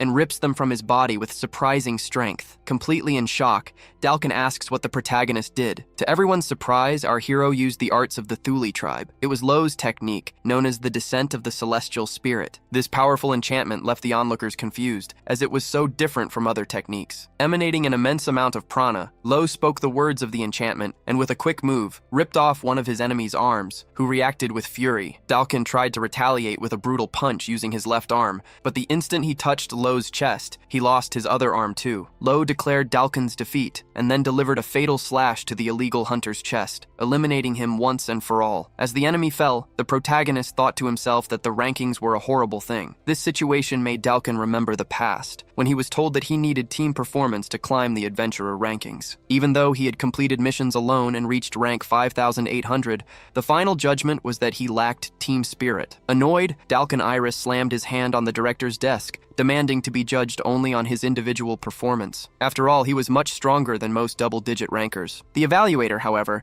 explained that the rankings and their criteria couldn't be changed, and that, as a member of the evaluation department, he couldn't promote him. He mentioned that there were exceptions and special cases for certain rankings, like the kid who had just become number 2 being an expert at playing solo. However, the evaluator made it clear that Dalkan Iris didn't fit into any of those exceptions. If it were today, Dalkan would have beaten the evaluator to death. He was very angry because, although it didn't seem like it, he worked really hard. For a ranker, their rank is their ultimate dream, and it's no exaggeration to say they live to climb higher. With no choice, he ended up meeting Ryu, from rank 4,600 and a girl from rank 5,000. They both knew Dalkan was in a hurry, but they considered it an honor to be on a team with a 3-digit ranker, so he had to form a team with those he considered small fry. The real reason for his lack of team spirit was his overwhelming superiority. No matter who he teamed up with, his companions always got in his way, a factor the evaluation department completely ignored. One day, they encountered a griffin, and while the other two were in shock, Dalkan defeated the creature with a single punch without even breaking a sweat, ending the mission instantly. He noticed that since joining the small fry, the encounters with magical beasts had increased, and although it wasn't hard to defeat them, he was surprised by the frequency. One night, he saw his 2 companions sneaking through the forest and discovered the truth. They were stealing a bunch of luxury items. The pair would research in advance where large beasts appeared,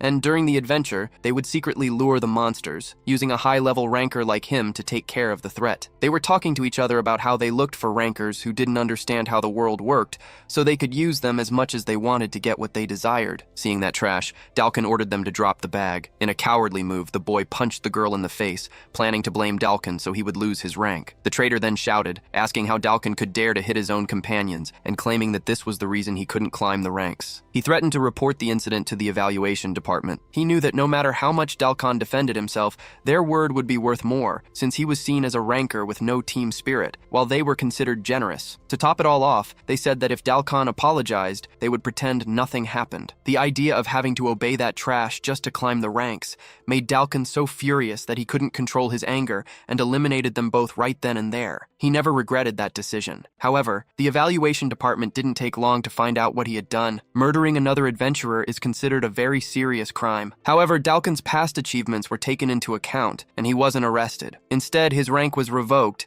and he was banned from registering again for 3 years. Selling everything he had in a fit of rage was the trigger for his downfall. By the time the waiting period was over and he could register again, Dalkan had already given up on everything, trying to make money any way he could and just living recklessly. It was right around then that a shady dealer made him a strange offer. Rosso Cruel gave him the idea of buying a rank. Driven by revenge at the time, Dalkan ended up accepting the offer. He desperately wanted to destroy the ranking system and make the evaluation department, which hadn't recognized him, regret its decision. He knew that one day, our hero would also experience that same feeling, the hopeless pain of a ranker who had hit his limit. After this tough battle, our hero came out victorious. Right after the fight, the girl asked where the protagonist was going. Even though he was exhausted, he replied that the mission wasn't over yet because they needed to capture Rosso Cruel. Only then could she get closer to discovering who controls the ranking of the worst. Extremely motivated to help her, he was getting ready to leave, but the girl ran up and hugged him from behind, insisting that he shouldn't do it now. She argued that in his current state, even she could defeat him, and told him to wait for the next opportunity. Our protagonist tried to argue, but she said that just finding a ranker willing to go so far for her was enough for now. Overcome by exhaustion, he apologized and collapsed on the ground unconscious. The girl was the first to wake up and rushed to report what happened to the evaluation department. Later, when he woke up, he helped with first aid even though he was injured. He believed that as long as he could move, it was worth using his power. While he slept, the protagonist had a very long dream where he saw his parents back when he was just a baby. His father said that things were imprinted on one's prana and heart, and that when he awakened in the future, he would gradually remember conversations like that one. That's why his mother avoided saying strange things, figuring Louis might remember. They created the identity of Tony and lived in hiding so they could have peace away from others. In the dream, the protagonist felt the same way his father did in the past. However, if what he said was true, he wondered why his father had taught him how to use prana. He then understood that his mother, his father, his grandmother, and everyone else knew that one day he would have to fight. At that moment, he started to wake up from the dream. When he opened his eyes, he saw the 11th ranked adventurer there. Luke explained that she was very worried because he had slept for a whole day, and he was happy that she had taken care of him. Laud also showed up, saying he had come by while he was sleeping, and that if he hadn't woken up, he would have taken him to the royal castle. They told him that the story of the mess he got into right on his debut had already spread. Our hero managed to get up and move around. Owl asked if Ed had gone to the evaluation department just to come right back, and Eddie replied that he couldn't let them down. Lo Thule would be happy to know that everyone was safe and that he had helped them. Noticing that Dalkan Iris could also move, Laud released his restraints, warning him that it would be a waste of time if he tried anything funny. Then, the members of the department started to take him away. As Dalkan was being escorted away, Laud wondered how he had lost his 2 arms. They didn't look like they had been cut off, but rather erased from existence. Laud had never seen anything like it before. He knew that to cause that kind of damage, even the number 1 ranked knight wouldn't escape unharmed. He started to think that Lo Thule must have an ace up his sleeve. Meanwhile, Luke suggested that as soon as our hero's wounds healed, he should register for more rankings. She explained that rankings help with self-analysis. She used Dalkan as an example, who preferred close-quarters combat because he knew no one could beat him in brute strength. Therefore, registering for various rankings would help him better understand his own strengths. Luke added that the evaluation department had facilities that could measure all kinds of abilities, and she would show him everything once they reached the royal castle. Far away, in the deep, dark parts of the forest, Rosso felt one last strange ripple of prana. He reflected that the boy, after hiding for all those years, had appeared as if it were the most natural thing in the world. Rosso wondered if maybe he was drawing attention on purpose in an attempt to make contact with the island of the gods. Soon after, he arrived before a double door adorned with a design of 2 snakes. Upon entering the place, hooded men were already waiting for him. They greeted him as their leader, announcing that they had finally found the descendant of Babel. With this discovery, the hooded men believed they could make great progress with their plans. They declared that the time had come to free the world from the useless shackles of the rankings. The leader then ordered his companions to unleash their power without hesitation, all in the name of Ouroboros, their secret organization. It was revealed that Cruel Rosso was number 76 in the smuggler ranking. rankings. However, he was also Adam, the number 1 in the smuggler rankings, 2nd in the assassin rankings, 4th in the theft rankings, and 1st in the drug manufacturing rankings. In addition, Adam was number 1 in the Prana Scholar rankings and the leader of Ouroboros, the number 1 criminal organization. In the end, it became clear that Cruel Rosso and Adam were the same person. Finally, the group arrived at the royal castle. Luke acted quickly, sending Owl and Ed straight to the infirmary while she handled the report. She also asked Laud to handle the report on Dalkin's beast kidnapping. Our hero noticed she was giving orders like a true professional, to which the girl replied that she was already used to the messes rankers tended to make. She also asked Laud and the other 3 to clear their schedules for 10 days from now, as they would be updating their rankings. Hearing this, Owl and Ed were extremely happy, expecting good results. While they were recovering, Luke wanted to talk to the protagonist about the royal horn. She explained that when the evaluation department takes a magical beast under its protection, it needs to assign a guardian. If possible, she wanted him to be the one. He didn't mind, but he asked why she didn't just take care of the beast herself. Luke clarified that the evaluation department had a lot of bureaucratic restrictions, and since the royal horn was going to grow very large, the department's facilities would become too cramped. As an evaluator, she wouldn't be able to take it for walks. But our hero, as an adventurer, could take it outside whenever he wanted, which would be great for the wolf. Grateful, she asked him to give the beast a name. Our hero decided to name him Ralph. When Luke asked if there was a story behind the name, he said that when he was little, a very brave man in his village faced a red grizzly bear all by himself, so he borrowed his name. Then, he thanked Luke for saving him during the fight with Dalkin, and asked Ralph to take good care of her from now on. He then petted the wolf's head, which responded with an affectionate gesture. With Ralph now under the protection of the evaluation department, the protagonist could visit him whenever he wanted. After that, he went to the infirmary, where Owl Darkus and Eddie were already recovering. He felt his ranking had started to climb, and wondered what position he would end up in. He felt busy and was finally understanding how other rankers felt. Suddenly, the nurse entered the room and asked everyone to be quiet, promising that if they obeyed, she would heal any wound in 10 days. The condition for being healed, however, was to follow her instructions to the letter. The doctor in question was Clara Save, ranked 14th, who immediately told our hero to lie down. She scolded him, saying that ranked adventurers were idiots for walking around with open wounds. This started a little competition between them to see who would heal first, which made Clara extremely irritated, and she told them all to shut up. Suddenly, the bandages on their bodies seemed to take on a life of their own, wrapping around them tightly. Clara Save's healing ability was undeniable,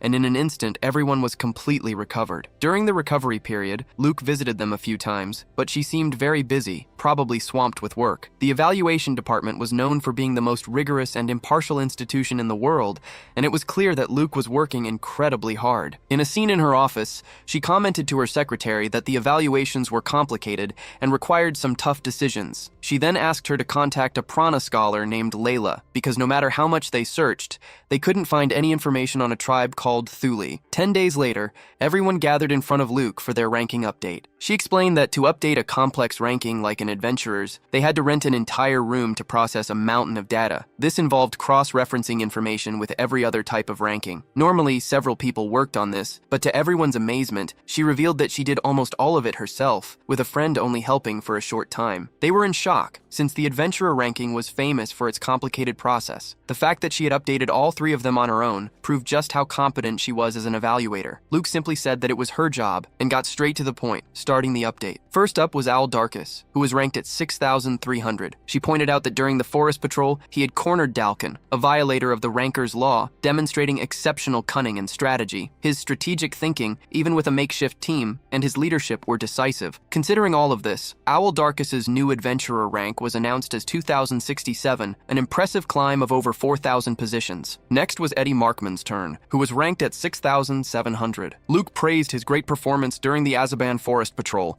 highlighting his mental fortitude to shoot with deadly accuracy in any situation. Additionally, his proficiency in prana control was so great that he could even teach others, and his sharp senses in forest environments were perfect for the life of an adventurer. Taking all of this into account, Eddie's new rank jumped to 1,870, a climb of almost 5,000 positions. Finally, it was Lo Tule's turn, who held the rank of 2,728. Luke listed his achievements. He discovered 7 unconfirmed species of magic beasts, identified the cause of the mass appearance of the beasts, and his swordsmanship was able to rival Dalkin's strength. She also mentioned his high potential for absorbing new techniques and, above all, the mysterious technique he used to eliminate his enemy. Considering all these factors, he climbed to rank 1,089. With that jump, he almost reached the triple digits in one go. Luke warned him to be prepared, as this speed of growth was unprecedented. She explained that the moment a ranker truly gets attention isn't when they first enter the rankings, but when they climb significantly. This is because it represents their growth rate. While Owl and Eddie's climb from the 6,000s to the 2,000s was incredible, Lowe's jump from the 2,000s to nearly the triple digits was considered exceptional. At that very moment, people all over the world had just learned the name Lo Thule. From that day on, he would go through several changes as a ranker, for better and for worse, because of the recognition he had gained. With that, she concluded the update, mentioning that, as expected of the Marsus Knight Order, the young men had grown a lot. Meanwhile, someone borrowed a ranking panel to check the standings. She looked at the adventurer ranking and noticed a certain ranker had climbed so high he almost broke into the triple digits in a single evaluation,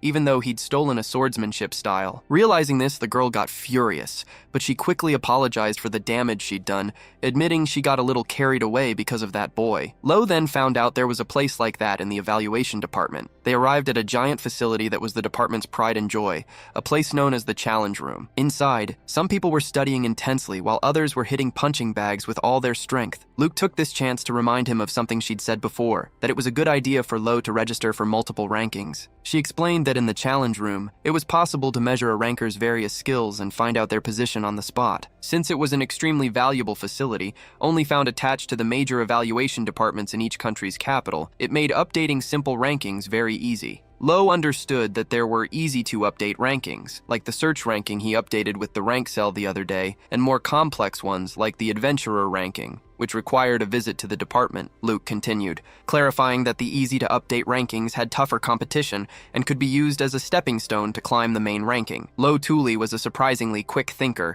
and he understood everything after just one explanation. Luke noticed he wasn't just smart, but was always thinking about the shortest path to get to the Island of the Gods. Excited, she announced she would analyze his skills all day and told him to give it his all, since getting high ranks there would help boost his adventurer ranking. She confirmed that he could obviously use prana, as it was also considered a skill. Lo's body immediately began to radiate energy as he started the tests. In the short distance run ranking, he reached position 871. Next, in the power and jump rankings, he placed at 1,000, while in grip strength and weightlifting, he hit positions 2,000 and 1,800, respectively. His results continued with position 934 in reflexes and 809 in balance. After getting the 2,500 spot in lung capacity, he used prana to sharpen his 5 senses, which led to some impressive scores, position 104 in hearing and 98 in smell. Finally, Luke announced they had finished everything related to physical skills and would now move on to the resistance rankings, which took longer. As Lo walked by, several people praised him, recognizing him as the adventurer who had jumped into the thousands all at once. He noticed he was drawing too much attention for getting such high ranks, but Luke warned him to get used to those stares, given his ultimate goal in life. From a distance, the white-haired, red-eyed girl from before was watching him strangely. Luke commented that Lo's sensory rankings were very high, and he explained it was because he learned to use prana on his senses with Ed. She agreed, mentioning that there was also a natural talent for prana, and that for someone like him, sharpening his senses, seeing far, and moving fast came naturally. She compared him to a wild animal,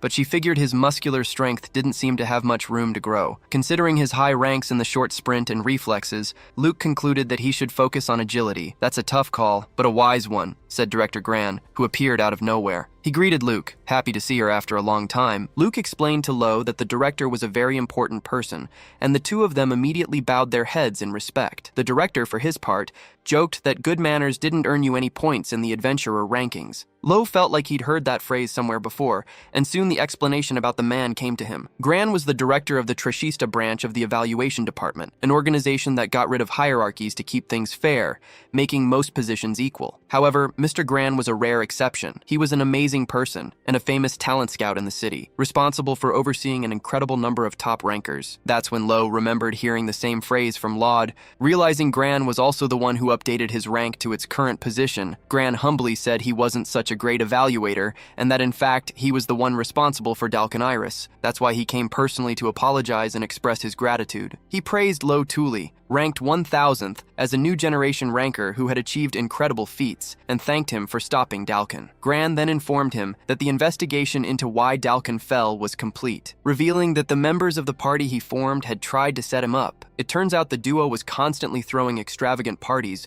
that were inappropriate for their rank, which had already caught the attention of the evaluators. evaluation department. The two criminals were already under surveillance long before Dalkin Iris got his hands dirty. That's how the evaluators discovered the plan, through one of the duo's friends who they expected Dalkin to trust. Gran confessed that evaluators stake their pride on assessing rankers and that fake reports don't get past them, adding that he deeply regretted approving Dalkin Iris. Lo, however, spoke up, saying it wasn't Gran's fault. He argued that rankers can think for themselves and that the department is just a source of support. They don't need to be taught every little thing. After all, rankers have their own pride, and Dalkin Iris must have been following his own pride when he made those mistakes. The director then mentioned he was going to Dalkin's cell to talk with him. Gran explained that the illegal hunter was angry to see him, but he didn't deny his responsibility. When Gran asked why Dalkin hadn't fled, the answer was a ranker's pride. It's a pride that makes you step forward when you show respect to an opponent. Lo Tuli was the one who made him remember that pride, and that's why the director expressed his gratitude once more. After their conversation,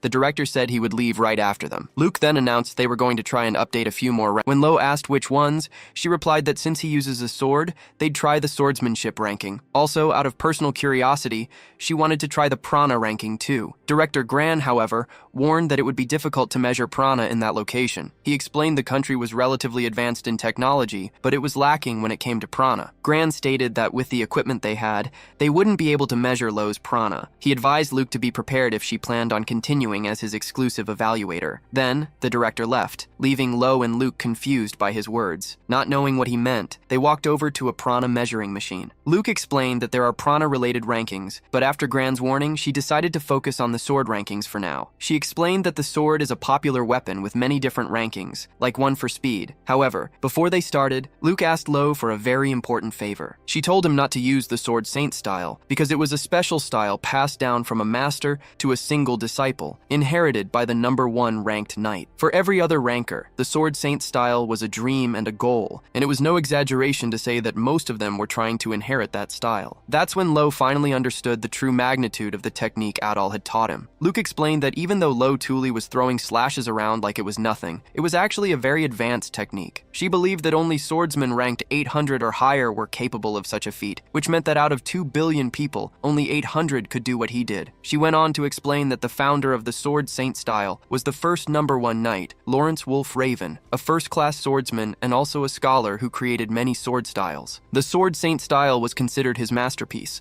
a technique that allowed him to manipulate slashes freely and earned him the nickname of the Slash Master. Realizing the power Lo used had immense value and historical weight, Luke thought it was best for him to keep it under wraps for now. After all, if the high-ranking knights started hating him now, it would be terrible for his future. Agreeing to be careful, our hero decided to take on the sword rankings without using that style. Even though he couldn't use his full strength, he figured it was still better to be registered in the rankings. He even asked if it would be better not to register at all than to get a low rank, but Luke insisted he wouldn't have any credibility if he wasn't registered in several rankings, and that he didn't need to worry about where he placed. The first test was for consecutive slashes, performed on a special rock called a possession stone. It was extremely resistant to slashes, and the goal was to hit it repeatedly within a time limit. The slashes were counted by a sensor, and the stone healed itself. Lo thought using the Lotus technique would get a good result. However, he held back and threw several slashes without using prana, reaching position 149. Next, he moved on to the slash precision test, which was measured by the gap between 2 iron plates. If the plates moved even 1 millimeter, the test was over. The difficulty increased as the gap got narrower and narrower, and if the slash speed was too low, it wouldn't be counted. They saw a samurai attempting the test and reaching position 734, commenting that true masters were rare, and that anyone who called themselves a swordsman should at least be in the triple digits. Right after that, our hero performed his precise slash and ranked at 87. He thought that now that he could use Lotus, he should start practicing the third technique. Even without using the Sword Saint style, he was already among the best in the rankings. Convinced her instincts were right, Luke asked if Lo Tuli had his ranking card, the one he used when he entered the Azaban forest. Our hero then took out his registration card, and she explained that he could put up to 10 of his ranks on it. They decided to register his highest ranks, and she got ready to put in the request. At that moment, a woman with white hair and red eyes appeared, asking about our hero's rank. Then, she stood in front of the stone, drew her sword from its sheath for a split second, and unleashed several slashes reaching position 29. The woman then turned to Lo, saying she knew he could do that if he wanted to,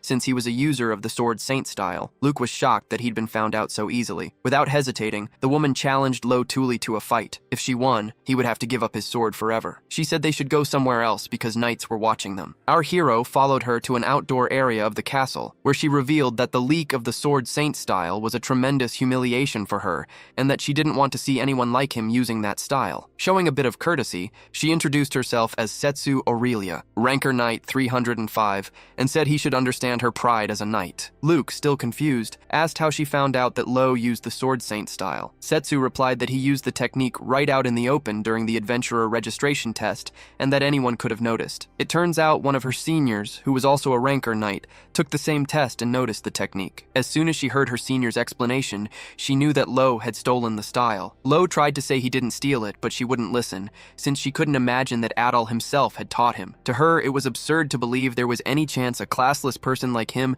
had a connection to Lord Adol. Setsu continued, saying she was the one who was supposed to inherit the Sword Saint style directly from Lord Adol because he himself had promised it to her one day. She accused Lo of just seeing the style in some record book, copying it, and now going around using a fake title, which was a huge pain for the Ranker Knights. However, she offered him a way out, saying that if he apologized and promised to never use this fake style again, she'd forgive him. In response, our hero replied that Lord Adol himself had taught him the technique. He then declared himself Adol's disciple, leaving the girl completely stunned. Furious, she drew her sword, declaring that some lies just make it impossible to hold back your anger. To Setsu, his words had stained her very soul and insulted her deep admiration for her master. She declared that Lo Tuli deserved to be cut down, and so the rank 305 knight challenged our protagonist. Without wasting any time, she charged at him, powering up an attack and unleashing a high-speed slash, which Lo managed to block with his own blade. As he blocked her attack, he felt her overwhelming presence and realized that if he just stayed on the defensive, he would definitely lose. Determined to counterattack,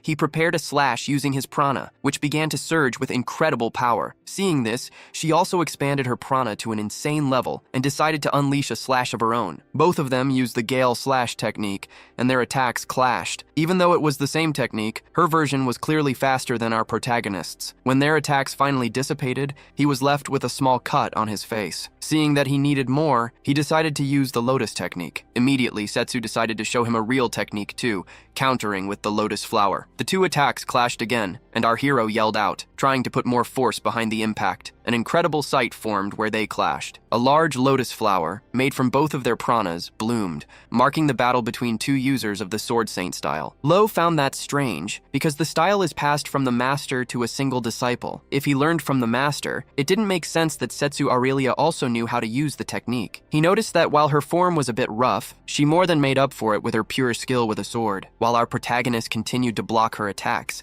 Setsu wondered if what he said was actually true, but she preferred to believe Lord Adol's word. She then taunted him. She reminded him that she'd already beaten him with the Gale Slash and the Lotus Bloom, and asked if he was going to use Furious Rupture next. Our hero, however, admitted that he didn't know how to use that third technique. She couldn't believe he only knew two of the style's techniques, and still had the nerve to call himself a disciple. Lo knew that at 17 years old, the same age as her, his rank was far lower in almost every way. With his current rank and power, he couldn't beat her with his sword alone. Realizing this, he started to release a huge amount of prana to use another power. He then began to recite the words of his Gentle Breeze and Scattered Cloud spell, leaving Setsu in shock to see a rookie ranker like him using incantations. To her, his growth rate in the rankings was unnaturally fast, and it was frustrating. Determined to take him down in a single strike, she made her move. Setsu believed that whatever skill he had would be useless against her speed. She wanted to defend the honor of the knight, Adol, right then and there. She began to prepare her own spell, aware that incantations were a special power that only the chosen could wield. If he could really use that, it meant he was incredibly strong. The instant our hero opened his eyes, his prana flaring as he finished the spell's final words, she attacked with a Gale Slash to stop him. The attack shot towards him like a tornado, but it passed right through him. He had activated a physical type divine art to reach the celestial spirit. He was completely unharmed by the attack, leaving Setsu in shock as she wondered if it was some kind of defensive skill. Even though the prana around his body seemed like impenetrable armor, Setsu had a weird feeling about his attack. Her instincts warned her not to advance. In the blink of an eye, our hero rushed at her. He held his sword with both hands and unleashed a slash that she managed to dodge, even though his movements hadn't changed. Determined to end this before he pulled something even crazier out of his hat, she prepared to use use her third technique, the Furious Rupture. However, before she could even attack, our hero already had his own strike ready. She was shocked to realize he wasn't even going to try and block her attack, knowing there was no way he could withstand a blow like that. Then, he unleashed his existence-erasing aura and slashed at the girl. Terrified, she watched as he stopped the sword right above her head, deactivating the enchantment and his prana as he declared that he had won the duel. Right after that, Luke declared him the winner. The girl fell to her knees in shock, unable to believe she had lost. Immediately afterward, our protagonist collapsed on the ground, completely exhausted. He said he was fine, but his body wouldn't move, revealing that the enchantment had a very heavy cost, even though it only lasted for 5 seconds. Hearing this, Setsu wondered if he had also collapsed in the fight against Dalkan Iris because of the enchantments and not his injuries. The girl then burst into tears, telling Lord Adal that she had lost the fight and asking why he gave the Sword Saint style to a man like that. Luke approached and asked if she could call her Setsu. Luke politely explained that while Rancor Knights idolized the Sword Saint style, Setsu might have been too rash for attacking someone like that out of the blue. Curious, Luke asked if she had a special reason for being so obsessed with the Saint's style. The girl confirmed that she did, as she considered herself the only disciple recognized by Lord Adal. She explained that back when her ranking was completely stagnant, he appeared and secretly taught her swordsmanship, just one time. At that moment, she was sure that Lord Adal wanted to pass the Sword Saint style onto her. Luke was shocked, and Setsu Aurelia explained that Adal is famous for never taking on disciples, which made her think she was the only exception. She believed that her talent had been recognized by him and that Lord Adal was waiting for her. Motivated by this possibility, she worked really hard, defeating more and more monsters, and even kept a picture of him in her pendant. Luke then realized she had been led on and became unbearable because of Adal. When Lo Tuli finally got up, even with his body feeling heavy, he stated again that he wasn't lying about the knight. He told the truth about becoming Adal's disciple and learning everything about the Sword Saint style directly from him. The girl admitted that it was impossible not to recognize Lord Adal's sword and that his style was the real deal, unlike hers, which she only learned by watching from a distance. She thought she had something different, that it wasn't the real style, but a technique she had copied perfectly just by watching, which was an incredible feat. It was Setsu Aurelia who proposed they bet their swords. She said that if he told her to give up her sword, she would stop being a knight that very day. Luke intervened, saying she didn't have to go that far. Setsu Aurelia agreed that anything else would do, and that he had the right to demand whatever he wanted, promising to accept. Our hero got a little shy, thinking about what to ask for. After thinking for a long time, he said he had decided, but she interrupted him, warning him not to make any weird requests about touching her body. He replied that he had no reason to want something like that, which made her a little upset. Finally, he revealed that he had 2 requests for the girl. The first was for her to help him raise his adventurer rank. The second was for her to teach him the Sword Saint style. Setsu Aurelia was confused,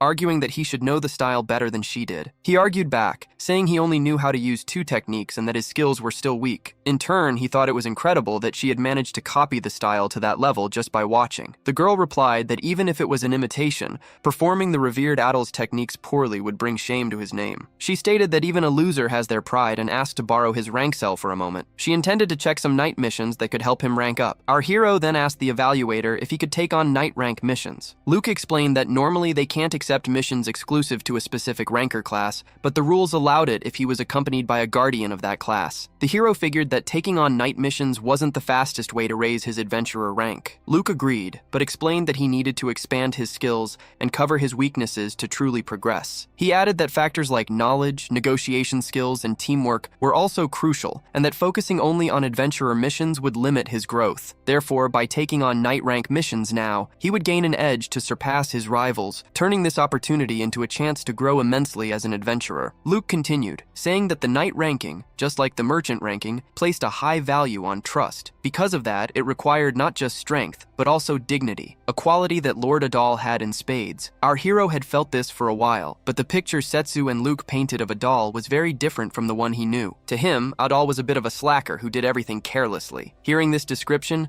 Setsu Aurelia got really angry and immediately disagreed. Luke also stepped in, stating that Adal was a man of impeccable conduct. After all, he was the greatest of all knights. To prove his point, Luke mentioned that Adal was ranked 5th among trustworthy leaders, a position you couldn't reach with swordsmanship alone. alone, and that he was highly respected by everyone. He recalled an interview where Adol, after saving a village from monsters, said a memorable line. He said that protecting the people is a knight's duty, and their peace is the pride and weight of their swords. Setsu added that she remembered the date and all the details about that quote. As they spoke, the protagonist realized he had no idea what Adol had been up to. Their paths had become very different after they left the village, and even during training, Adol never talked about himself. He then wondered what his old master was doing at that very moment. The scene changes to a village being destroyed by a horde of monsters. In the midst of the chaos, a little girl was crying while looking for her mother, until she came face to face with a giant snake. At the last second, a knight appeared and defeated the monster, assuring the girl that everything would be okay, because he had arrived in time. Right after that, other knights appeared and began to eliminate the creatures in the name of the Knights of Marsis, saving everyone's lives. Suddenly, a loud crash shook the area, and the knights were startled. Before them, the tyrant worm appeared, a danger level 11 monster. In shock, the knights thought they would all be wiped out and started to consider a retreat. However, one of the knights said there was no need to fall back. He simply raised his sword and used the rupture technique, slicing the tyrant worm in half and eliminating the monster once and for all. An old man from the village recognized him as the #1 ranked knight. The hero then removed his helmet, revealing himself to be Lord Adol, the commander of the Knights of Maris. He declared that he wouldn't allow any more deaths now that he had arrived. Overcome with emotion, the entire village population began to cheer for Adol. Meanwhile, at the royal castle, Adol was extremely bored and complaining. His assistant congratulated him on a job well done and started to flatter him, but she quickly pointed to the huge pile of paperwork that had accumulated. She reminded him that he disappeared for a whole year and should appreciate the work she put into making up excuses for the other members of the order. Adol retorted that when he became commander, he warned them he would maintain the order's system and play the part of a good leader for the public, but that he would disappear whenever he wanted. The assistant complained that he never answered when she asked where he was going. Then, changing the subject, she asked who had given him the scar on his chest. She explained that she saw the mark when he was changing after a fight, and that several rumors about it had spread throughout the order. To cause a wound like that on him, the opponent must have been someone very skilled. Adol agreed, but corrected her, saying the person was still going to become skilled in the future. In his thoughts, Lord Adol was happy to see that Lo Tuli seemed to be doing well. He saw him on the adventurer rankings and felt proud that he had learned the holy sword style. However, he figured that at his current level, Lo could probably only use 2 techniques at most, since he knew you couldn't climb that high in the rankings with swordsmanship alone. Adol wondered if Lo had truly awakened the arts, because the prana power he felt was just terrifying. The moment his prana touched Lo's, it was completely wiped out, and even when he increased his own power to defend himself, Adol couldn't resist. He felt that for someone who had awakened such power, Lo's rank was still way too low, probably because the kid hadn't gotten used to controlling it yet. That's why Adol wanted Lo Tuli to get stronger and stronger, because he knew Lo couldn't keep stagnating in the 1000th rank, which was far too weak for his potential. Meanwhile, Setsu Aurelia found a mission that seemed perfect for the group, an escort job on the Transcontinental Railroad. The client was Thomas Belkin, the merchant ranked number 33, who needed protection during the train ride from the Kingdom of Walter to the Republic of Errol. The mission was urgent, as there were rumors that assassins sent by a rival merchant company were after him, which led him to look for skilled individuals with escort experience. At the same time, members of the Ouroboros organization were meeting in secret. One of them decided to act, stating that he would keep his plans hidden from their leader. Although he admitted it was a premature move, he insisted that the arts were too important to ignore, since they needed to find out what stage Lo Tuli's awakening was at. Depending on the circumstances,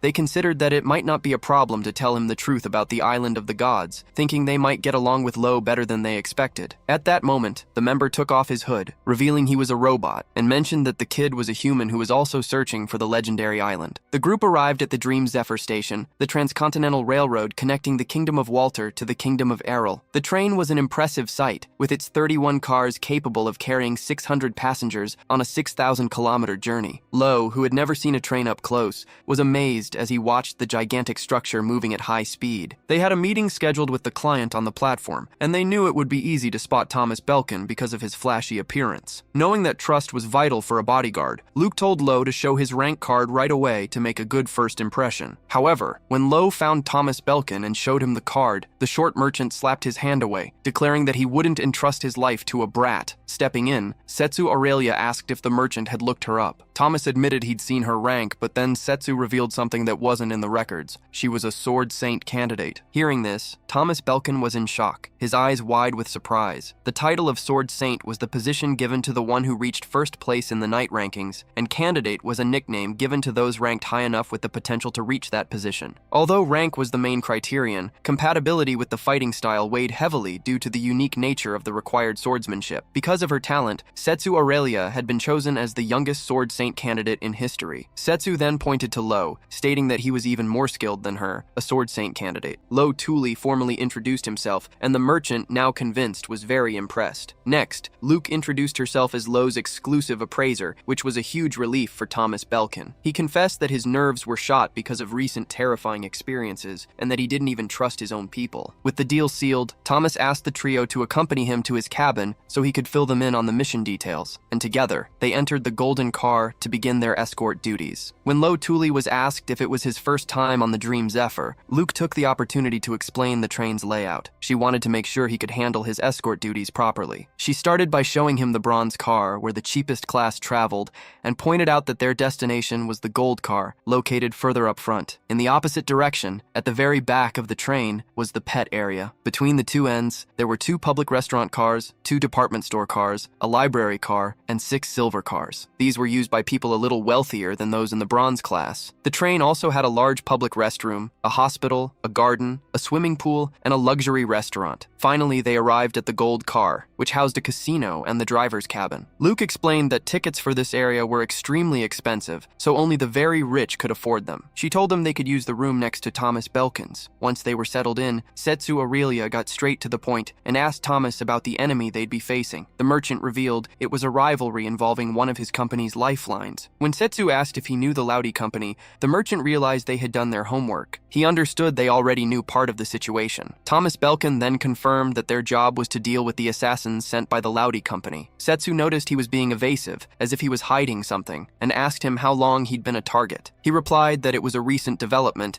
and that the enemy's goal was to make him fail in his business dealings in the Republic. However, when it came to the details of the business, he asked them not to ask too many questions. He preferred not to talk about it, even if it wasn't a trade secret. Next, he asked them to watch the outside of the car while he checked the room. Once they were alone, Setsu commented that Lo was climbing the rankings at an unprecedented speed. While that was impressive, she warned that it was also a weakness, since he was still inexperienced. This would be his first time fighting an assassin, and she reminded him that a ranker can't let his guard down, not even against weak enemies. Lo admitted there was so much he didn't know that his head was spinning. Luke understood, reminding him that he'd only just arrived in the capital. Curious, Lo asked how the car door had moved automatically. Luke explained that the mechanism worked with electricity, a special type of prana. She explained that their destination, the Republic of Helio, was one of the leading nations in prana research. They had the technology to convert it into energy. The Dream Zephyr itself was built with that same technology. She also mentioned that the evaluation department had similar doors, which were also supplied by the Republic of Helio. Hearing this, Lo realized just how big the world really was. He remembered that his sister Yuna would have loved to go there, and he wished she could be there with him. Interrupting his thoughts, Luke said there was something important to consider. If they went to the Republic of Helio, they might find out something about the Island of the Gods. She confessed that during her investigation for the ranking update, everything was too uncertain, and she found out almost nothing. The fact that the department also knew nothing about the place was a rare occurrence. Luke pointed out that there were 2 big unknowns involving Lo Tuli, the Island of the Gods and his own origin. She suspected this wasn't a coincidence, but inevitable. She suggested that his contact with the island might be the cause of his special arts. To reinforce her point, she asked if he remembered what Gran had said about the Republic of Helio being a nation capable of analyzing prana with precision. The idea of finally getting his prana analyzed made Lo eager to get there. Luke agreed, saying it was a fascinating country that could change his view on magic. Suddenly, the atmosphere changed. Everyone felt a presence at the same time, and Setsu immediately ordered them to act normal. With little time left before the train's departure, they realized this was when the enemy would make their move. Lo wondered if the assassins were about to attack. Just as the captain was announcing the train's imminent departure, welcoming everyone aboard the Dream Zephyr, a bizarre tremor suddenly shook the car. The unexpected jolt made Lo stumble, and that loss of balance saved his life. A knife slashed through the exact spot where his head had been just seconds earlier. If it hadn't been for that involuntary movement, he would have been taken out right then and there. The assassin spun his knife with precision,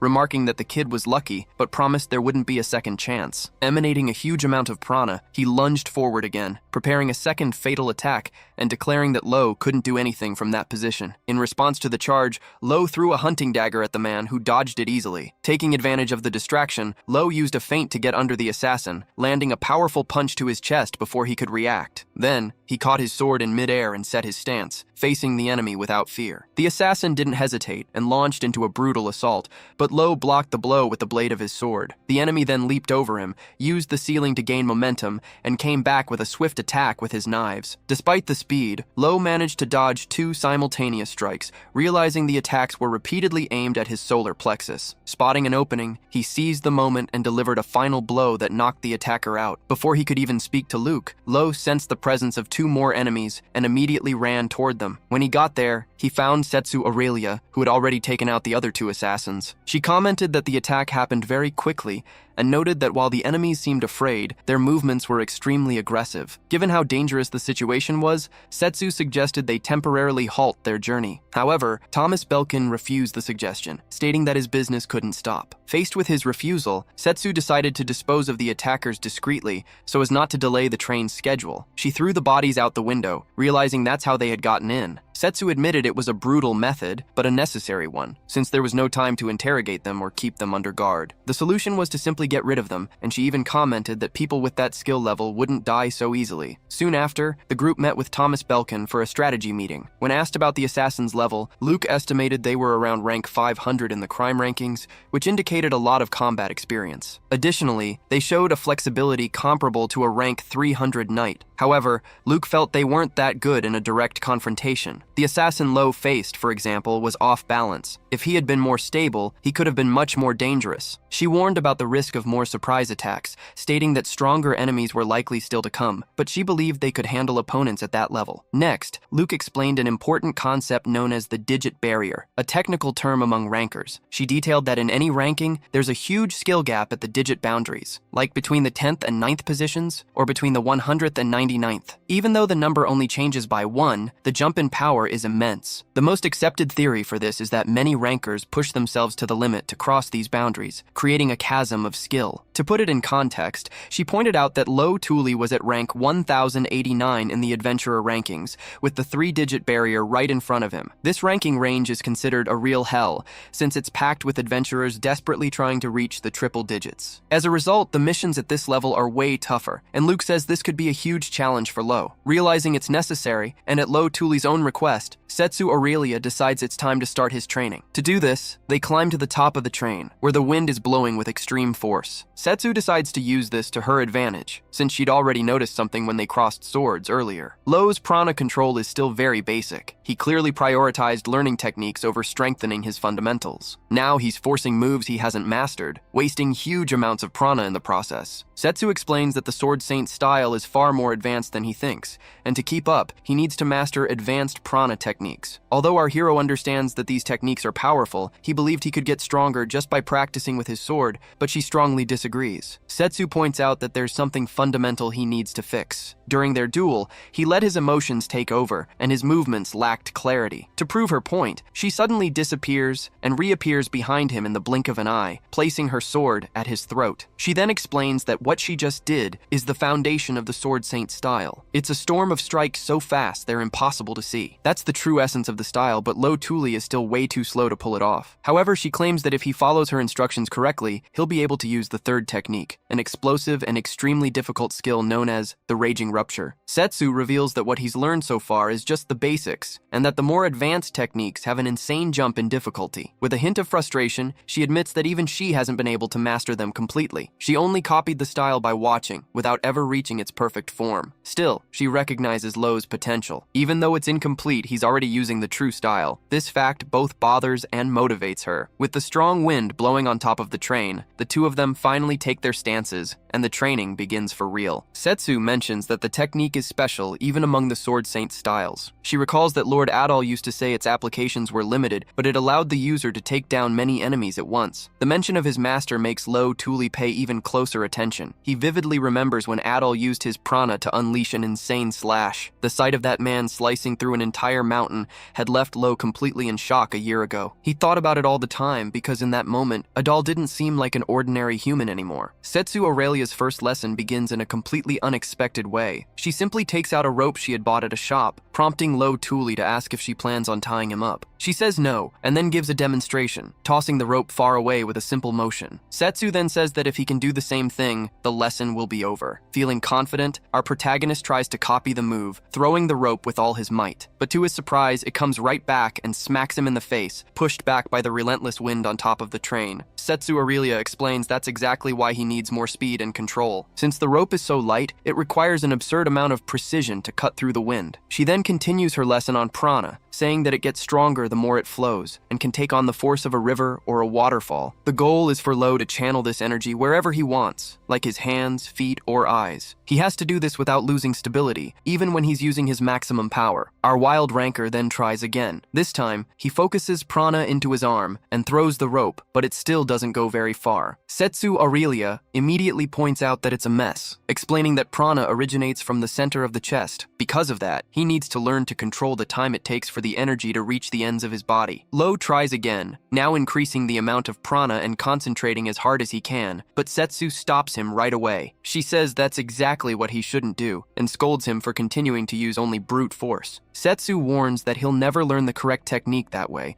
and that using prana so uncontrollably could actually make him unstable. She then breaks down the problem for him, detailing the specific flow he needs to master. By that point, Lo had already used an absurd amount of prana. Setsu calculates that if the amount needed to pass the lesson was 1, he was spending 10 to break through. Even for someone with his reserves, that isn't sustainable, and if he keeps it up, he'll run out of energy quickly. The real goal of the first lesson is efficiency and prana control, not just releasing large amounts of power. Lo, however, argues that he doesn't run out of fuel, claiming he can use much more prana than that without getting exhausted. Faced with his stubbornness, Setsu Aurelia changes her approach. Since he insists he won't run out of energy, she challenges him to release all his prana at once. Our protagonist doesn't hesitate for a second and starts to release his aura. Instantly, an absurd amount of prana explodes around him, distorting the very wind blowing on top of the train. Aurelia is in complete shock. Even though she was expecting something big, this surpassed all of her expectations. Inside the train, Thomas Belkin and Luke feel the impact of that energy release. Right before a massive boom comes from the top of the car, Luke immediately recognizes that aura, noticing that the amount of prana was even greater than before. She realizes, surprised, that Lo Tuli has gotten stronger again. Meanwhile, hidden among the passengers, one of the assassins also feels that overwhelming presence and goes on high alert. He realizes there's a monster on this train, someone with an absurd level of prana, comparable to a single-digit ranker. The assassin also reflects that there are only 12 hours left until the next phase of the operation, and that this person's presence could seriously interfere with their plans. Back on top of the train,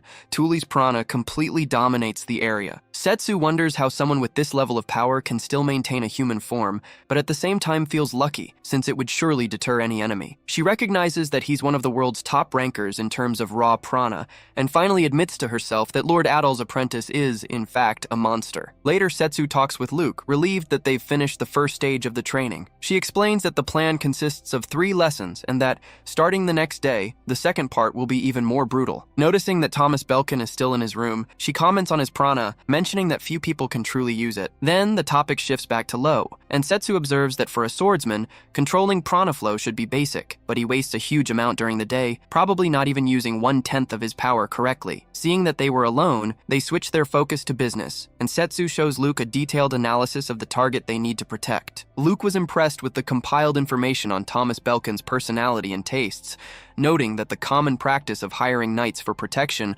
wasn't just for show. Setsu Aurelia explained that 1/3 of that information was basic knowledge shared within the order, something any ranker from the Marsis Knights would learn. Then, Luke found out that their target, Thomas Belkin, was the 33rd in the merchant rankings, a 46-year-old man and the second-generation president of the Belkin Trading Company. The company was a retail business that operated the Belly department stores. It started out as Belkin Pharmaceuticals, a small company that sold medicine and grew rapidly under Thomas's father's management. Thomas himself continued the expansion, increasing the number of department stores to 8 and making the company the largest of its kind in the country. Hearing all this, Luke commented that he seemed like a good person and an incredible human being. However, Setsu Aurelia countered, saying that he was cautious and had a very short fuse. She believed his initial distrust of their skills was a result of those 2 personality traits. Setsu also predicted that, although he was quiet in his room at the moment, sooner or later he would want to go out again. Taking the opportunity, Luke decided to share the information he'd found on the assassins who attacked them, showing some data from the evaluation department that made a lot of sense. He wondered if the enemies in the fight against Dalkin Iris might have used the rank cell retrieval again. Luke explained that in the forest, because it's a danger zone, there are no transmitters, which prevents communication for security reasons. That's why a special encrypted line is used for ranking updates. General communications, on the other hand, are multifunctional,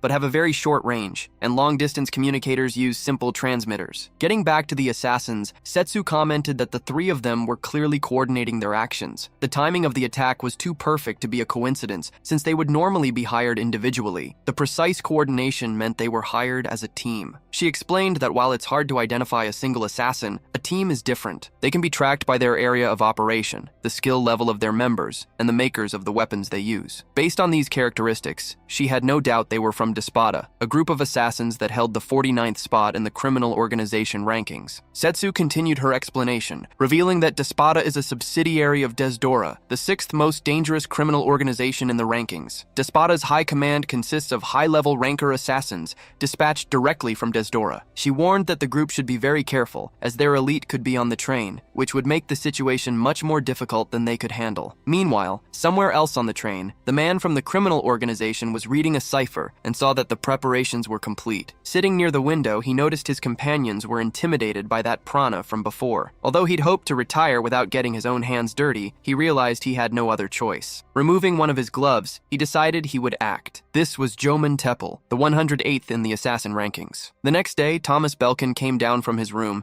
and started eating voraciously, commenting that the meal was worth every cent of the place's high price. He mentioned that tasting the food beforehand to check for poison had been a pain. Turning to Luke, he said that she didn't need to hold back. After all, she was the evaluator. Luke replied that an evaluator's job is to have the same experiences as the rankers, so she can judge the rankings based on that. Satisfied, Thomas reminded them to protect him properly while he went for a walk to digest his food. He then went over to a selection of jewelry, finding everything magnificent, but complained that the selection of ceramics was so limited. Suddenly, he noticed a new piece by Mason, which he considered an exquisite work of art. Watching this, Luke asked Setsu if they should really be letting him go shopping under the circumstances. Setsu replied that it would be a problem if he got stressed out, so it was better to let him blow off some steam. That way, he'd be more likely to obey orders when things got dangerous. The knight stressed that they needed to stay on alert and stick close to Thomas. Then, Luke changed the subject, asking how Lo Tuli's training was going, since Setsu Aurelia seemed to be very strict. Lo Tuli replies that he's not tired, because he's learning to use his prana more efficiently. Curious, Luke asks if he's ever run out of prana doing something other than using his arts. She finds the situation strange, since prana training normally involves depleting your energy multiple times to strengthen it. However, Lo argues that you don't always run with the goal of getting out of breath. He suggests that maybe he just has a huge amount of prana, which would be unusual. Luke agrees that his amount of prana is immense, but points out that it's all consumed in a single instant when he uses his art. At first, she thought Lo's ability was to simply erase everything he touches, but if that were true, the floor should have also disappeared in the previous incident. While there are known arts that can erase things on contact, his uses up so much energy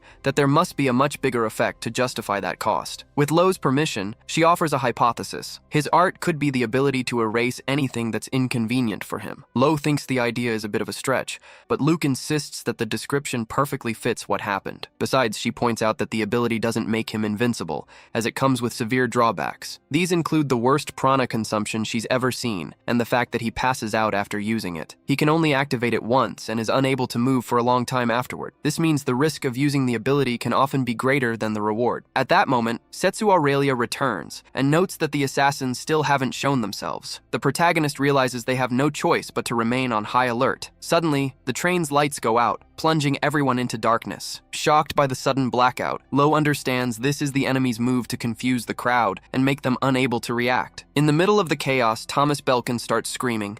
Setsu immediately tells him to be quiet, but it's too late. An assassin attacks, and she defends the sword strike with her dagger, realizing they use Thomas's voice to locate them. Setsu tries to sense the enemy's prana to find their positions, but the large number of people in the train car prevents her from accurately identifying the assassins. Seeing her difficulty, Lo asks asks if she could handle the situation if there was light. Without waiting for an answer, he starts running, telling her to keep Thomas safe. In a swift move, he thrusts his sword into the train's ceiling, absorbing prana from the outside. Then he releases a bright green light that illuminates the entire car. The people around, not understanding what's happening, think the scene is beautiful and wonder if it's some kind of show. Lo knows he needs to hold on and keep the car lit until the power comes back, but his action turns him into a clear target. An assassin approaches from behind to eliminate him. It was Joman Tapel, ranked 108th. The assassin realizes the young man is the source of all that prana and unleashes a powerful punch that sends him flying. Despite the impact, Lo manages to land on his feet, grabbing his sword and pointing it at the enemy, who declares that it's time to hunt monsters. Meanwhile, Setsu Aurelia realizes they've been separated. Another assassin lunges at her with a dagger,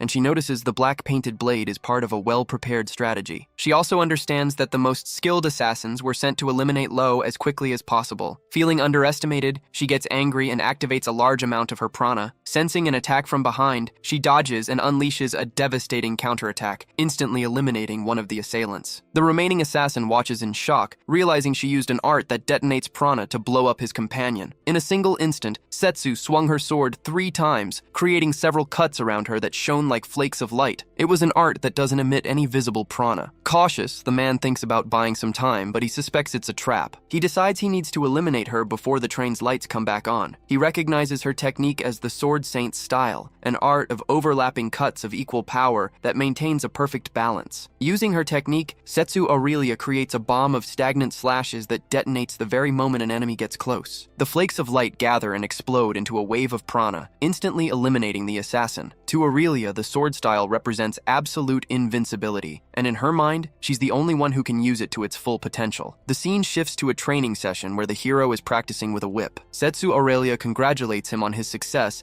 and tells him not to forget that feeling. She explains that the technique is called flow. It's something rarely seen at his rank and is more common among elite fighters. That's why she has high hopes for the protagonist, believing that once he completely masters the flow, he'll be able to control his power much more effectively. Back in the present, the hero unleashes his prana as he faces the axe-wielding assassin. The man raises his weapon, analyzing the young man's power flow. Then, the two rush toward each other, their blades clashing. The hero immediately feels something is wrong, and the assassin realizes he knows how to use flow. While defending, the protagonist notices his blade starting to crack until a heavy impact forces him back. Around them, the frightened passengers finally notice that 2 people are fighting in the train car. The 108th ranked assassin comments that the kid has a bright future, but it's a shame he has to end that potential right now. The hero recognizes that his opponent is on another level. He's a strong man and, unlike the hero, is used to using flow masterfully. He wonders if this man is from the Despada elite that Luke mentioned. Determined to fight back, the protagonist grips his sword tighter and uses his own flow to rush toward the enemy at high speed. The assassin notes that the young man's use of prana lacks polish. He considers it a waste, since the sheer volume of power he has seems like a gift from the heavens. He reflects that normally, someone born with so much power would be forced to learn how to use it, but he suspects the kid was rejected during his training, which prevented him from reaching his full potential. Declaring that he'll defeat him before he becomes a complete monster, the assassin admits that if the young man's flow were perfect, it would have been a huge problem. Then, he activates his own prana flow and attacks with his axe, striking with immense force. The hero understands what he needs to fix. He isn't able to control his flow properly. He also realizes that his flow and the Sword Saint style aren't in sync. This becomes clear when he tries to use the prana self-destruction technique. He can't use both techniques at the same time, but he still unleashes several high-level prana slashes at the enemy. The assassin easily dodges them and notes that the attempt is straining the young man, which is just another waste of his gift. Next, the assassin throws his axe at the protagonist,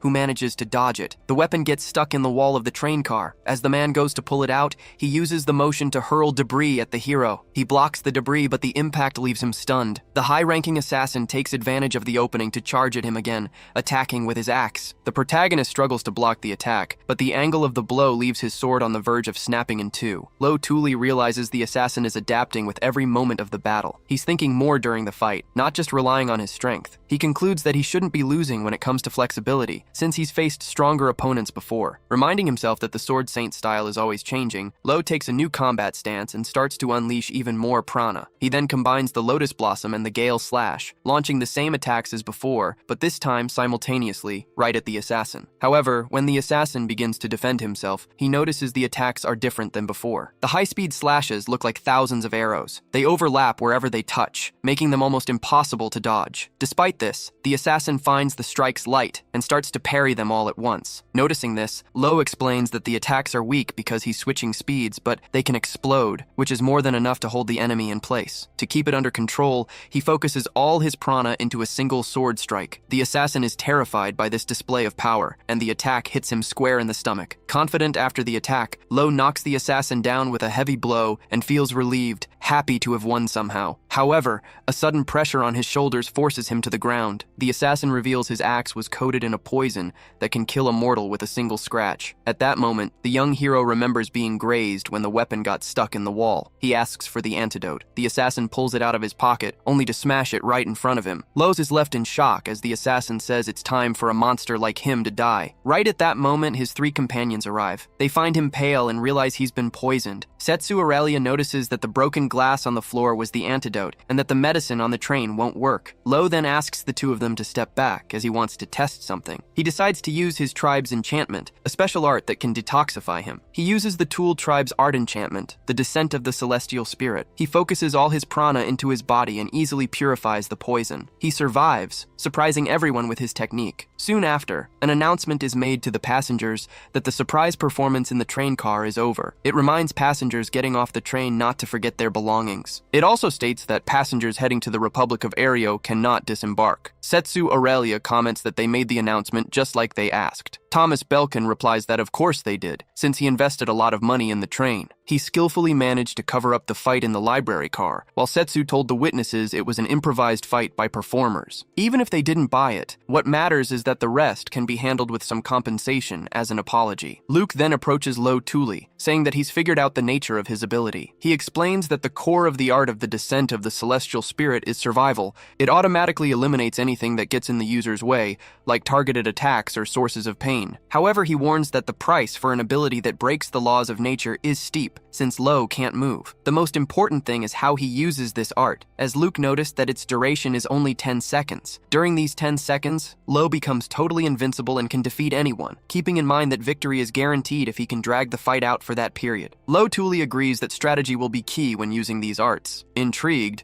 Setsu Aurelia asks how he defeated a more skilled assassin using strategies. He explains that he used the lotus and turned all the slashes into gales, focusing on just landing the hits. He reminds them that both the gale and the lotus are basic techniques in the Sword Saint style. Lo explains that the great thing about his techniques is their flexibility, especially the lotus, which can be used in all sorts of ways. He showed that he could throw it directly at an enemy, stick it to an object, and even detonate it later. Setsu comments that this is different from the Galaxy style, which is all about constant change. She promises to explain these major swordsmanship styles in more detail later. In her eyes, he has finally become worthy of the Sword Saint style. With that, they get ready for the second lesson. He thanks Setsu Aurelia for the training, saying it was even better than Adal's classes. The comparison makes her furious, and she reacts by saying that's absurd, because Lord Adal's teachings are the best in the world. Furious, she even points a sword at him, thinking he was just bragging about being taught by such an important person. However, the hero was just trying to give her a sincere compliment, but she didn't understand his intention. The conversation then shifts to the enemy. Setsu Aurelia suggests they might back off now that Lo Tuli has defeated a skilled member of Despada. Luke, however, corrects her, saying the assassin was just a regular member and not from the top ranks. He warns that if they had been ambushed by a true elite member, they would have died the instant the lights went out. Luke concludes grimly that the fight isn't over yet, and that they've just been very lucky so far. Meanwhile, at the central train station, a little girl watches a man in clown makeup juggling knives. The clown reflects that if the kid fails, he'll have to step in on the train himself. He supposes that the man sent earlier lost the fight because he was too rusty, used to only doing office work. Since this failure is messing with their operations,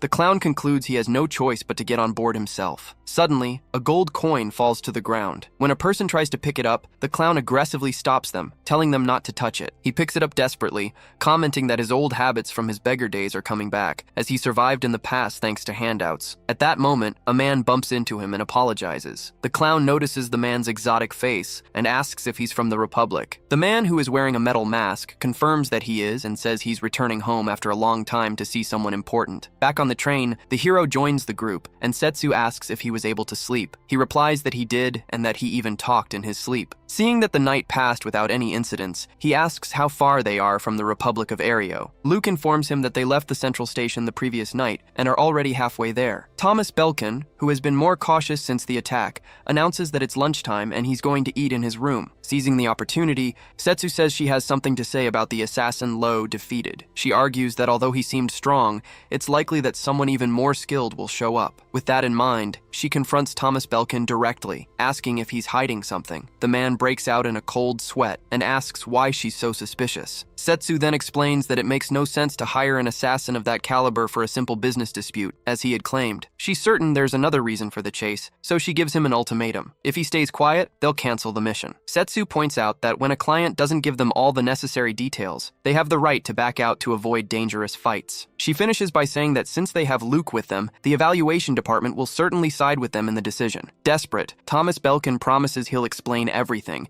and pay more than they agreed if they continue to protect him. He reveals that he's in the middle of a negotiation to secure the mining rights for a material known as insect steel, the raw material for papillon. Thomas explains that papillon is an infamous drug, and its main ingredient is a powder processed from this steel. It's easy to produce as long as you have the materials, which makes it hard to monopolize. However, the growing demand guarantees a profit. Because it's a major source of extra income used to finance cartels, criminal organizations have been using papillon since it first appeared. With this revelation, Thomas's conflict becomes clear. It involves not just a rival company, but also criminal organizations. The hero then asks him why he needs the insect steel, and Thomas gets worked up, insisting it's not to manufacture papillon. The sincerity in his voice convinces the group to continue the mission. Setsu realizes that, just like in the Azaban forest, the mission's difficulty is increasing, which in turn raises its rank. She decides to take advantage of this God-sent opportunity, since a high-difficulty mission like this is perfect for raising their rank and earning better rewards. Setsu's personal goal is to raise her rank so she can inherit the Sword Saint's style and eventually take Lord Adao's place as the #1 knight. She believes that if she gets closer to the top, Lord Adao's opinion of her will change. Now that they're companions on the same mission, she decides to resume her training with Lo Tuli. Setsu states that their opponent's combat power exceeded their expectations, so they need to perfect Lo's flow as quickly as possible since he's able to activate it. She explains that he must have already noticed how the flow fundamentally changes combat, and that the goal of the second lesson is maintenance and stability. To do this, she orders Lo to run outside alongside the train, which leaves him in shock when he sees how fast they're moving. Meanwhile, without them noticing, a metallic insect begins to watch their conversation. A robot-like man spots Lo Tuli with 3 companions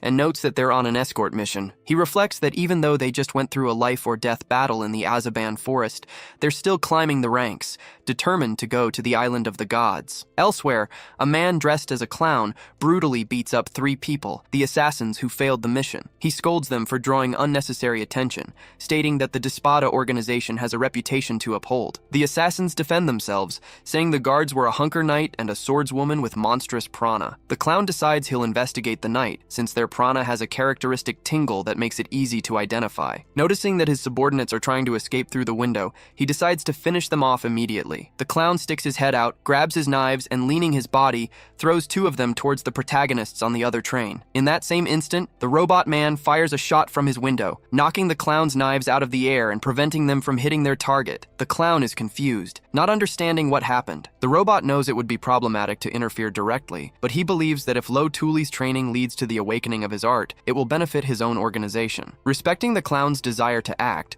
the robot decides to use him as a guinea pig. He sends a metallic beetle that lands on the clown's shoulder and stings him in the neck. The man feels a sharp and incredibly heavy pain as an injection of nanomachines begins to enter his body. The robot calculates 7 minutes until the completion of the terminalization, hoping that the now enhanced clown will pressure Lo Tuli in the right way. Back to the training, we see Lo running outside the train, desperately trying to keep up with its speed, until he finally gives up and collapses from exhaustion. Setsu Aurelia throws a rope to Lo, who grabs it firmly. Using her flow, the girl pulls him back onto the train. He reflects that, unlike his prana, his physical stamina isn't infinite, and pushing himself too hard could mess up the mission. When asked about the training, he assures her he'll handle it, because he finally understood the goal of the second lesson. Just running normally wasn't enough. The instant his feet touch the ground again, he concentrates prana into them to run faster, maintaining a continuous flow. Although he managed to surpass the train's speed, a small fluctuation in power made him trip and fall right away. Even so, he feels like he's getting the hang of it, and realizes he needs more practice to balance his body with the power of the flow. Setsu Aurelia praises how quickly he's learning, and then Lo asks about the whereabouts of the evaluator, Luke. He finds out that she's interrogating Thomas and checking his background, just as a precaution. Although Thomas denies any involvement with drug trafficking, they're still considering the possibility that he's planning another crime. If that's true, the mission will have to be cancelled. However, Setsu doubts that Thomas is a bad person, remembering how he seemed genuinely happy while bragging about his shop and praising a competitor's Voss. Lo agrees, guessing that he's just an ordinary merchant. Setsu builds on that reasoning, stating that someone obsessed with money wouldn't give such a sincere compliment, and adds that Thomas has donated fortunes to drug rehabilitation clinics. With that in mind, she decides to wait for the result of Luke's investigation, confident it will prove their client's innocence. Before the assassin arrives, Setsu explains the third and final lesson, the fusion of the flow with the Sword Saint style, something that can only be learned through practice. She asks Lo to keep the flow active the entire time, and he understands. At that exact moment, the clown ambushes them from the ceiling, landing on the floor and commenting that the timing was perfect. Setsu Aurelia immediately suspects that he heard their entire conversation, and sure enough, the robot's metallic beetle was present, probably transmitting everything. Luke appears suddenly,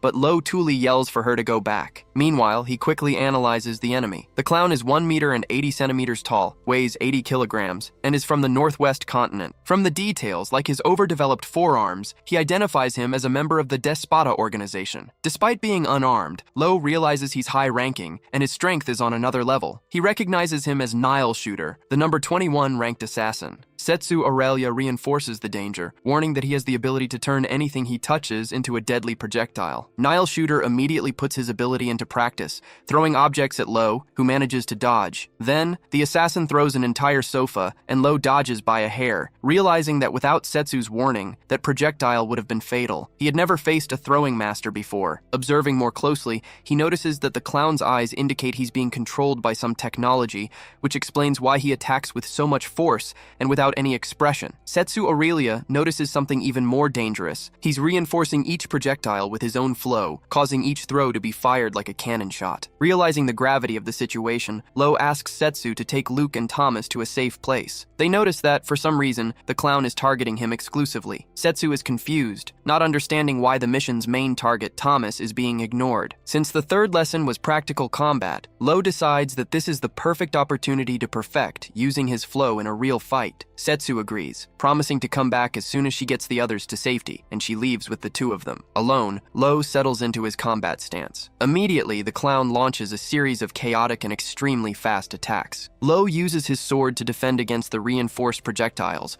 but the assassin throws two objects at the same time, which leaves him momentarily unsure how to react. To compensate, he quickly channels flow to his left foot, right foot, and to both of his fists, preparing to go on the offensive. With quick footwork and swift arm movements, he dodged the attacks and slashed with his sword, sending the projectiles flying. To Lo, the killer clown was just a stepping stone he needed to overcome to reach the island of the gods. Nile Shooter's story was a tragic one. He was an orphan taken in by a circus troupe, not to become a performer, but to be sold into human trafficking. To escape this fate, Nile stole the techniques of the other troupe members. Thanks to this, he managed to push out the mediocre juggler and take his place. Day and night, he practiced throwing non-stop, knowing that if he failed, he would be discarded. Even after the troupe went bankrupt, he kept juggling because he didn't know any other way to make a living, until an assassin took him in. This was a miraculous discovery. His innate talent for eliminating targets blossomed. When combined with his throwing skills, it transformed into a formidable power. Nile killed countless villains this way, becoming the 21st strongest assassin in the world. Now, however, because of a mysterious scientist, he had become a puppet with no will of his own, and he was attacking Lo like a madman. The hero kept dodging until the clown threw projectiles at a chandelier to create a distraction. Seizing the opportunity, Nile jumped on top of Lo, unleashing slashing attacks and throwing more objects. His ammunition was constantly replenished by the debris his own attacks created. This prevented Lo from getting close as long as he had something in his hands. Faced with this, the hero waited for the perfect moment to strike. He waited for the projectiles to pass him, and then unleashed a gale skill. Lo's technique destroyed the projectiles before the clown could reload. Then, he used his flow to close the distance in an instant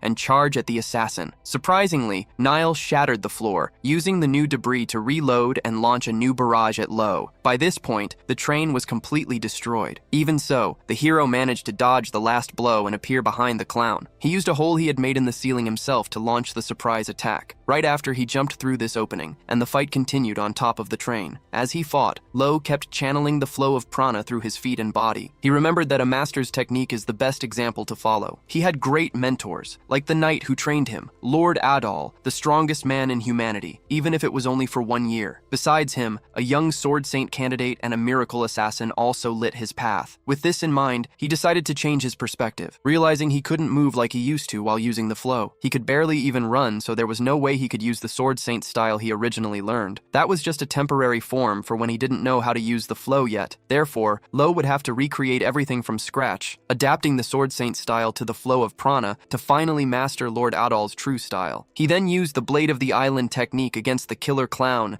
unleashing a slash that surged forward with a gale. The clown blocked the attack and seemed to be unharmed. However, right after, a lot of vital fluid began to leak from his body, revealing he was seriously injured. Our hero realized that the combination of the flow and the style had worked. He was finally managing to master Lord Adal's sword saint style. Now he could move on to the next technique, the third in the style, called Fury for Cataclysm. At that moment, Lo again noticed the clown's eyes, which contained a technological mechanism. He understood that although the saint style was a fascinating research subject, that wasn't what the controlling robot wanted to see. The entity wanted Louis Thule to show his tribe's art. Suddenly, the clown began to unleash his prana flow in an overwhelming torrent. The hero noticed there were 2 colors of prana around him, but he decided not to think about it and just focus on the fight. He then saw that the enemy had a hidden weapon, revealed right as he ripped his own shirt open. Lo realized the clown was extremely strong and still had more daggers on him. Using his 2-colored prana, the enemy hurled the blades at him, but Lo used the wind from his sword to deflect the attacks. He kept pressing the clown and tried to advance. However, his body suddenly froze. He felt heavy and figured it was a side effect of using the sword saint style with the flow. His prana was overflowing and the cost had been too high. With his body trembling, he noticed the clown had vanished. Suddenly, a tree was hurled in his direction, forcing him to dodge even though he was exhausted. He noticed the clown was in the forest, keeping pace with the train as he ripped out trees and threw them at it. The scene reminded him of his fight against Dakan. Determined not to let the trees hit the train and jeopardize the mission,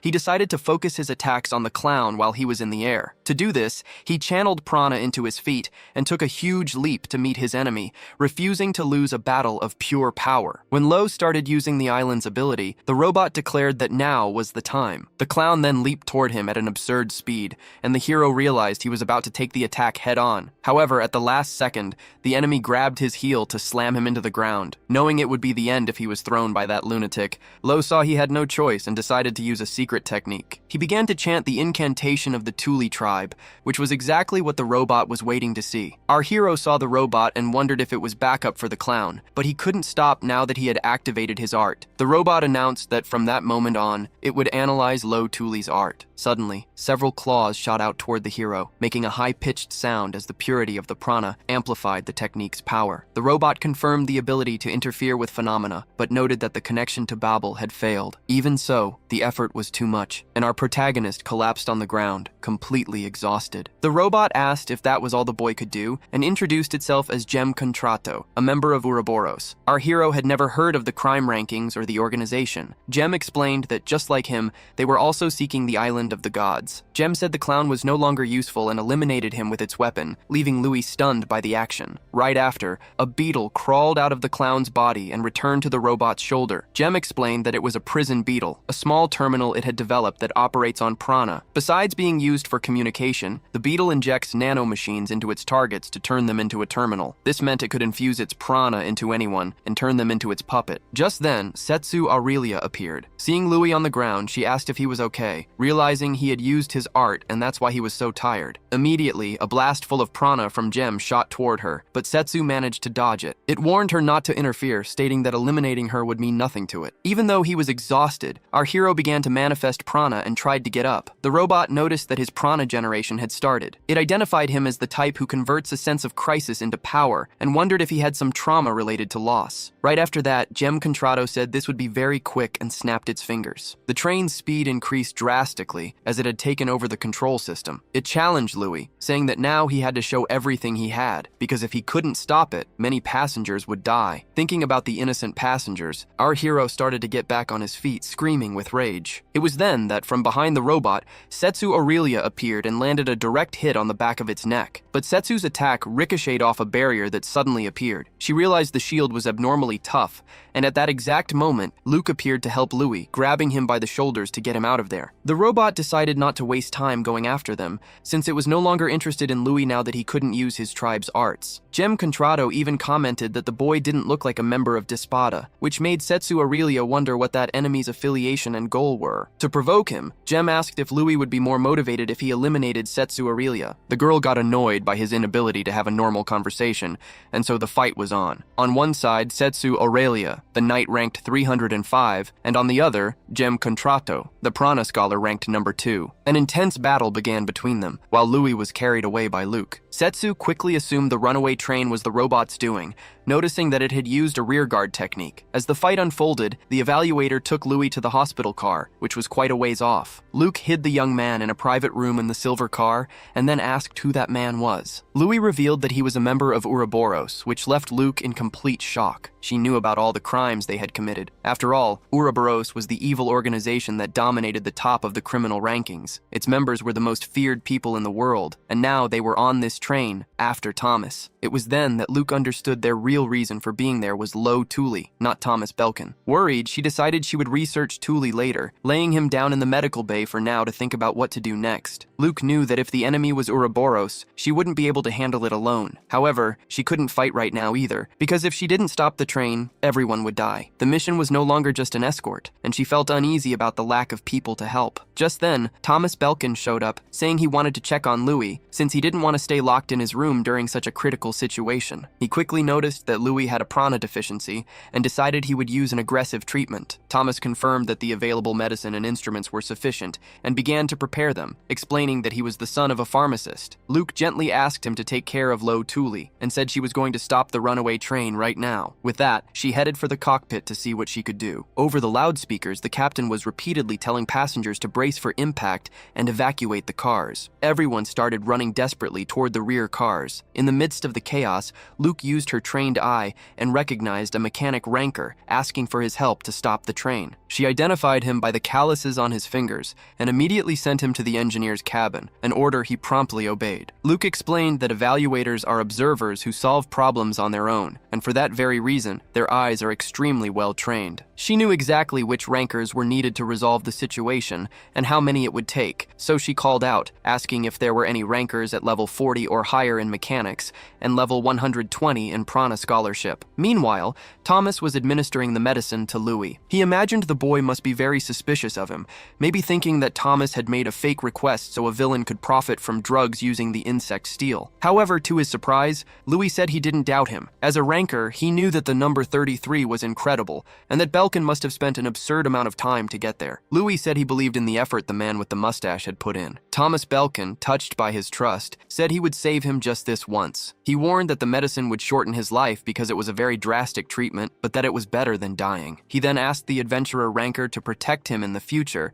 as he knew Louis wasn't the type of man to just stand still in a place like that. At that moment, Thomas's memories came flooding back, remembering how he needed money in his childhood. His father was a kind-hearted man but had no knack for business, and because of that, his mother left home and abandoned them. From that day on, Thomas and his father were constantly mocked for being seen as a pathetic family. The thought of needing money constantly consumed him, leading leading him to make a drastic decision. He took a medicine that could become a dangerous drug depending on how it was used. Remembering what he learned from his father, he started a business from scratch. He promised good drug-related merchandise to anyone who bought the medicine from his shop, which attracted thugs and turned them into his customers. Unaware of the truth, his father simply did his best to serve everyone as well as he could. Little by little, the pharmacy shed its pathetic atmosphere and became a place of kindness and vitality. Rumors of their great service spread through the village, and their customer base grew very quickly because they always strived to do honest and clean business. However, Thomas didn't realize he had done something irreversible, because the actions of the past don't just disappear. Feeling like he had made a fool of his father, he decided to spend his life atoning for his sins. Years later, as the president of the Belkin Trading Company, he became a merchant ranker on the recommendation of an appraiser, even though he said he didn't feel qualified for the position. The appraiser then asked if his refusal was because of his past involvement with illegal drug trafficking. She explained that she was making the offer fully aware of these factors, and that she also knew he had donated large sums of money to rehabilitation centers to redeem himself. In her view, Thomas Belkin had redeemed himself a long time ago and was therefore worthy of support. The appraiser asked him to spread his righteous will to more people. It was only as an adult that he realized his father was a truly great man and that they had always tried to do honest business. So Thomas made a deal. He would become a ranker, but he would turn himself in as soon as he felt he had done enough to pay for his mistakes. The appraiser accepted his condition, and that's how he became the number 33 merchant. Back in the present, he explains to our hero that the medicine he's giving him is beneficial depending on how it's used. He needs to make this new venture succeed no matter what. By increasing the demand for the legitimate medicine, they can eradicate the illegal drug market. If he can accomplish this, he'll feel like he has finally done enough. Our hero, moved by the story, says he wants to stop by Mr. Thomas's shop next time. Belkin replies that he will, if they're both still alive in the future. Meanwhile, elsewhere, Setsu Aurelia was facing the Ouroboros member, noticing that her blade couldn't cut him. She decided she first needed to deal with the iron wall that was his defense, a technique of understanding and solidifying prana taught in the Republic. The enemy realized she didn't know the technique and told her not to worry, but Setsu stated that this wasn't a classroom and she would figure it out. Next, she tried to attack him from behind, but he predicted the move and fired his weapon at the exact moment, grazing her. Her opponent explained that her weakness was in the movement of her prana flow and that his technique, called fluidity, was the perfect counter. To him, her prana was boring in many ways. Setsu Aurelia quickly noticed he was a specialized type of opponent. He was very strong in knowledge and equipped with cutting-edge technology, despite his low physical abilities. Faced with this, she decided to use overwhelming firepower to brute force her way through his armor. Channeling an immense amount of prana into her sword, she took the stance for the third technique of the Sword Saint style, Destructive Fury. This was a sword of pure destruction. The golden rule for this technique, which puts a heavy strain on the weapon, is to strike using the blunt side of the blade. After all, the prana-coated blade specializes in crushing rather than cutting, making it the only impact technique in the Sword Saint style. With everything prepared, the ranked knight used the skill Fury, unleashing the destructive blow of the Sword Saint style on Gem. A violent explosion of prana kicked up a thick cloud of smoke. However, another projectile suddenly shot out from the dust, grazing Setsu Aurelia's shoulder once again. On the other side, Gem emerged with his circuits broken and exposed. He admitted it was a decent hit, but that it wasn't quite enough to destroy him. Seeing the various wires sticking out of his body, Setsu asked what he was made of. Gem replied that she seemed to have some value as a research subject. He explained that the Sword Saint style changes subtly depending on the user, and as an unorthodox successor, she would be a perfect case study. Setsu Aurelia then admitted that she really was a failure, and at that exact moment, the true successor appeared. Lo Tuli returned, emanating an immense amount of prana, which made the robot notice he had come back to life. The adventurer, still ranked 1089,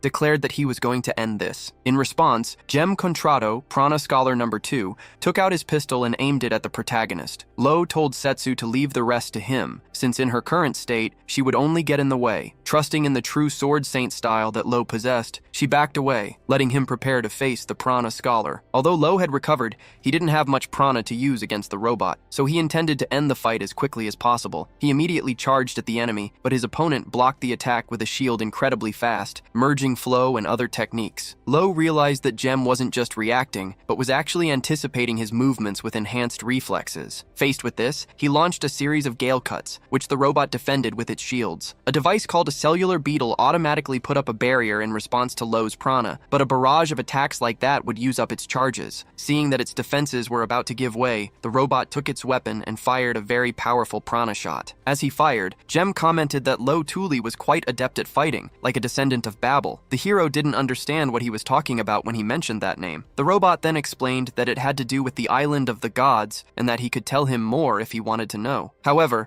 there was one condition involving Vantule. Lo would have to join Ouroboros. Jem stated that although Lo didn't have much strength, he had a lot of room to grow, and because of that, he had earned the right to know the truth. To show his sincerity, Jem decided to share something that connected the island of the gods directly to Lo. He revealed that he knew the surname Tuli was taken from the village, because the Tuli clan never originally existed. A long time ago, there was a clan known as Babel, which refused to forgive the atrocities committed by the island of the gods and took up arms against it. However, the Babel clan was defeated, and its members scattered into 9 tribes to survive. The Tuli tribe was one of them, which made Lo a descendant of Babel. Jem continued, explaining that the past war caused the island to suffer significant losses, and for that reason, the island of the gods fears the descendants of Babel. They hunt down and eliminate all of these descendants, and that was the real reason Lo's village was targeted. His ancestors lost, scattered, and one of the factions became Tori Village. This revelation matched a story Lo's father had told him when he was a child. Still suspicious, Lo said he didn't want to blindly trust anyone, but assuming the story was real, he asked what atrocities were happening on the island of the gods. The robot replied that he couldn't tell him that until Lo became his ally, but he did confirm that these atrocities are still happening today. Jem finished by saying that it was obvious from the ranking changes that Lo was trying to reach the island. Therefore, he should already understand that no matter how many lives he had, it wouldn't be enough. Jem then asked him how long he planned to continue these meaningless fights. Lo knew his enemies had always been out of his league, so it wouldn't be strange if he died several times. That's why he admitted Jem Contrato wasn't wrong for calling his fights meaningless. Still, Lo asked why the robot had derailed the train so recklessly, and Jem replied that it was just to gauge the protagonist's strength. Hearing that, Lo declared that what Jem was doing was no different from the atrocities on the island of the gods. In his eyes, throwing away lives is the most evil thing anyone can do. He declared that, because of this, they would never be on the same side. In response, Jem claimed that sacrifices are necessary for the greater good, something Lo just couldn't understand. Stating it had no interest in fools, the robot fired a shot as the barriers shifted, threatening Lo and saying he needed to be taught a lesson. At that moment, Lo remembered the sharp cut Setsu Aurelia had made on his shoulder, a clear message that brute force was more effective. Understanding the message, he immediately activated the Ruin Fury technique. His attack collided with the robot's shot, releasing a massive amount of energy, and Lo used the momentum to deliver an upward slash. Ruin Fury had a surprisingly destructive power, but the technique was useless if the robot could maintain its distance. Realizing the Sword Saint's style was far more than he had imagined, Lo unleashed another Ruin Fury move against the robot. Seeing the shockwave approach, Jem Contrato panicked and threw up several layers of shields, but they were destroyed one by one. He couldn't block the whole thing. In that instant, he remembered what the Nidus had said. He realized that the true user of the Sword Saint's style, on a level completely different from anything he'd ever seen, was standing right in front of him. A moment later, the robot was hit by the attack and completely destroyed. After defeating the enemy, Lo sheathed his sword, relieved. Luke and Setsu Aurelia showed up right after, happy that he had won. To everyone's shock, the robot kept talking, even without its body. Setsu Aurelia was especially shaken to see the head talking by itself. Jem said the evaluator would have some idea of what was going on, and Luke then explained that it was related to pranix. The robot was actually a puppet remotely controlled by prana. It was one of many terminals connected to a main body, using technology from the Republic of Aereo that was centuries ahead of their own. The robot congratulated Lo, telling him they should be happy they defeated a terminal, because it wasn't an easy task. Lo had a lot of questions, but he had another priority. He ordered Jem to stop the train, reminding the robot of the promise it made in case it was defeated. However, the robot claimed it didn't remember any such promise. It added that there was no reason to stop the train, since it was already about to derail, and there was an excellent mechanic on board to save them. Luke added that the train's destination was the Republic of Aereo, a nation with advanced prana technology, and that's why there were plenty of capable rankers on board. Jem said its time there had been unexpectedly meaningful, and it was only a matter of time before its connection was switched to another terminal. Taking the opportunity, Lo asked about everything that happened on the island of the gods, including the atrocities and the history of the Babel clan. He also asked if his sister, Yuna, was still alive, and if the people wiped out by the island were still living in some form. The robot answered that the answers to all of this were deeply connected to the goals of Ouroboros, and as long as Lo refused to join them, it couldn't tell him anything. However, it warned him that if he heard the answers, he would fall into deep despair. Then, Jem said goodbye, saying that if Lo continued hunting the island of the gods, they would meet again somewhere below the line. Elsewhere, the robot's main body awakens, thinking that the data collection on Lo went well. He notices that Lo Tuli's techniques are still incomplete just as he expected, but he believes that at this point, the boy should be able to connect with Babel eventually. Deciding to keep observing him as the leader predicted, he plans to do some research before meeting the protagonist again. Suddenly, his head is ripped from his body by a swordswoman. He notes with a bit of irony that it seems to be a day where he'll lose his head multiple times. A pink-haired woman scolds him, saying he has no sense of danger and asking if he's gotten too used to the Pranic's bodies. The robot asks who she is, but the woman just answers with another question. After analyzing her prana, he first deduces she's from the Babel clan, but he quickly realizes that she actually belongs to the Tuli tribe. Intrigued, the woman asks how he knows that. In the same instant, she starts emanating an extremely strong green prana, identical to Lo's. The amount of energy is so immense, it seems to make the earth shake. She then confronts him, asking if he dared to lay a single finger on Lo Tuli. The Pranic's puppet realizes that, as a descendant of Babel, this woman is much closer to completing her potential than Van Tuli was. He also remembers there are two uses for the humans abducted to the island of the gods. The woman asks if his main body is there, but she already knows the answer. Using a regressive prana trace, she realizes he converted his main body into energy and scattered his consciousness across the world. He abandoned his flesh to become a pure being. Seeing his surprise, she asks why he's so shocked by her accuracy. After all, he already knows that this kind of thing is possible with the power of Babel. She reveals she was sent to eliminate the prana scholar and then begins to use the Tuli tribe's enchantment. Jen Contrado realizes he was careless to use that terminal as a starting point, because this human has the power to erase parts of his very existence. As a final act, he activates the autonomous mode of his cellular visor to deliver a message to the leader. He warns that the island of the gods has acquired a dangerous pawn, this woman. At that exact moment, she finishes the spell and declares that death is the fate of those who defy the gods, eliminating the robot once and for all. Meanwhile, at the central station in the Republic of Aereo, the protagonist and his team see Thomas Belkin off safely. Lo Tuli notices he's being more sincere than in their first meeting. It's a surprising attitude for a merchant ranker used to a world of corruption. Thomas thanks the group, saying that if it weren't for them, he would have died during the trip. He guarantees they'll receive a good reward. Knowing that Lo cares more about rankings than money, Thomas promises to give him a fitting reward as soon as they visit his shop. Lo and Setsu Aurelia agree that he's a very confusing person, but he doesn't seem like a bad guy. Finally,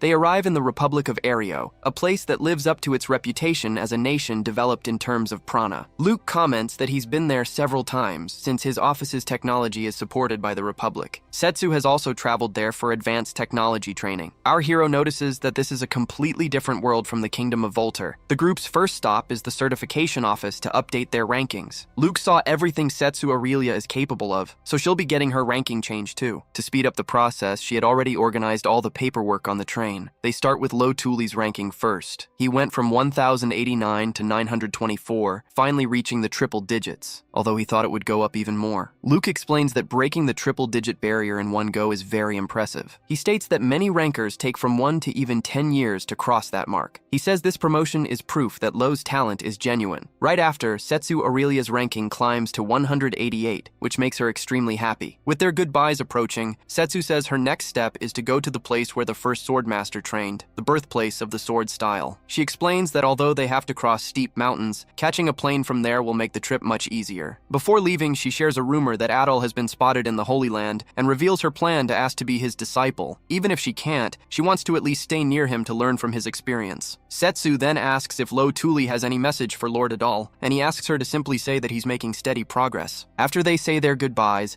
Luke comments that they'll definitely meet again, because in the world of rankers, records are always being broken, and one day they'll need to rely on each other again. Now that they're alone, Luke suggests they complete their own objective in the city, which is to get Lo's prana examined. To do that, they head to the National Research Institution, since it's a hub for world-class students. She's sure someone there will know the best way for him to use his prana. Luke's target is the number 3 ranked prana scholar, a master known by the title of the Great Teacher. Even though there are rumors he's selfish, his skills are incredibly useful and well-known. When they get to the research center, they speak with a Pranic's receptionist, who informs them that they might have to wait the whole year to get an appointment with the Great Teacher. Apparently, he started a bizarre research project project, and the earliest opening is already booked, which just goes to show how the Republic is all about research. Faced with this obstacle, Luke takes the lead, yelling that negotiations are a job for human certifiers, and that she'll find a way for them to meet the professor, and fast. While Luke is deep in negotiations with the receptionist, a man in a lab coat runs toward Lo, saying the young ranker is getting in his way. The scientist explains that the professor started another crazy research project, and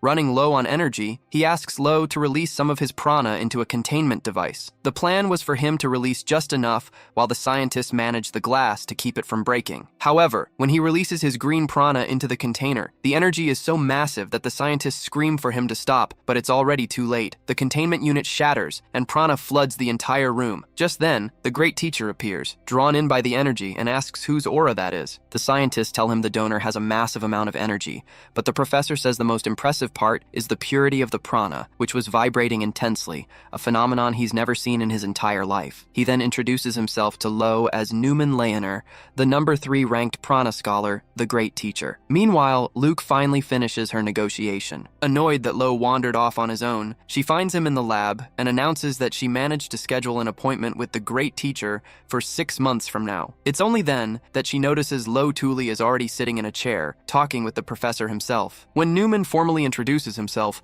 Luke, who hadn't recognized him at first, hits the floor in complete shock. After recovering, she asks if he's available to analyze Lo's prana, since other places couldn't do it, including the Volter Kingdom's appraisal office, which found the reading too difficult to measure. Professor Newman explains that he was one of the developers of the prana measurement services used by the appraisal offices, but that those functions were simplified for mass production. But with the prototype he has in his lab, they'll be able to perform the analysis. He then asks Lo Thule to activate his ability, and Lo complies. Lo Thule uses his tribe's enchantment, causing a large amount of green prana to pour from his body. The Grand Professor watches the scene, fascinated by the amount of energy he's releasing. Soon after, Lo steps out of the measurement capsule, and Luke congratulates him on a job well done. Starting to present his conclusion, the professor explains that they noticed Lo Thule's prana purity is fluctuating. He clarifies that the higher the prana's purity, the better it is, since it increases the effectiveness of his abilities. Although purity can be increased through training and gradual change, Lo's is rising and falling irregularly. Professor Newman continues his explanation, saying this fluctuation is noticeable when the ability is active, and that he can tell from the shape of the waves. It seems like Lo's prana wants to enhance its own nature by itself, as if it were a living entity that wants to change its own purity. Our hero then understands that his abilities are evolving on their own, but for now they're still in an incomplete state. He wonders what will happen when his prana is finally complete. Besides purity, the scientist also measured our hero's total prana capacity. Upon hearing the result,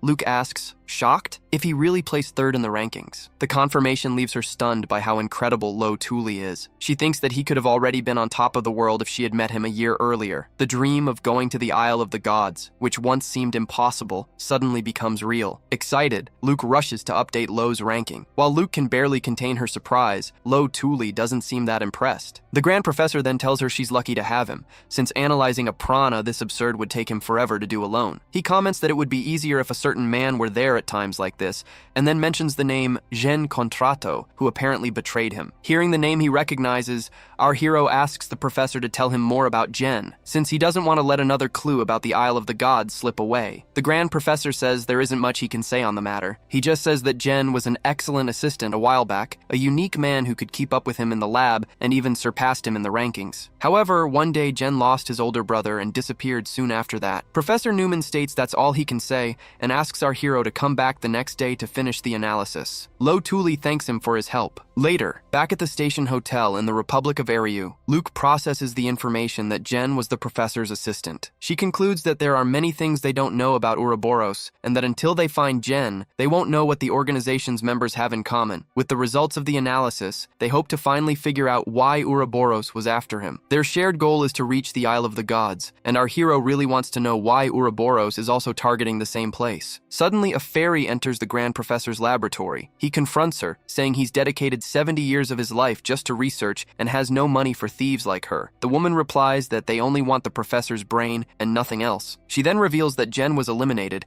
and that the two of them were comrades. Because of that, she wants Newman to replace him, stating that it will be for the good of the Ouroboros organization. Meanwhile, the woman from the Thule tribe shows up and goes to the lab to rescue the doctor, but she notices he isn't there. She sees that his cup of coffee was still full and notices signs that someone had been inside the place. The next day, when Luke and Lo Thule return to the building, they find find a scene of complete chaos and immediately ask the staff what's going on. The scientists confirmed the great professor was kidnapped. The signs of a struggle in the room left no doubt. No one knew where he was or who was behind the attack, but they had one hope. They had planted a microtransmitter in the professor's glasses. At first, the device was used to find him when he got lost in his thoughts and wandered off aimlessly, but now everyone knew the situation was much more serious. Realizing the enemy must be powerful to have broken into the place, Luke and Lo Tuli decided to rescue Newman themselves. To help them, they received a tactical analysis lens, a high-tech device capable of visualizing the flow of prana and tracking the professor's location. The transmitter's signal led them to a sinister-looking abandoned house. As soon as they entered, they saw several fresh footprints on the floor. A moment later, they heard a strange noise, along with signs of prana coming from inside the building. Suddenly, they came face to face with several pranics that immediately started to attack. Lo Tuli reacted with agility, dodging and saving Luke in the process. They noticed the creatures weren't using prana to communicate externally,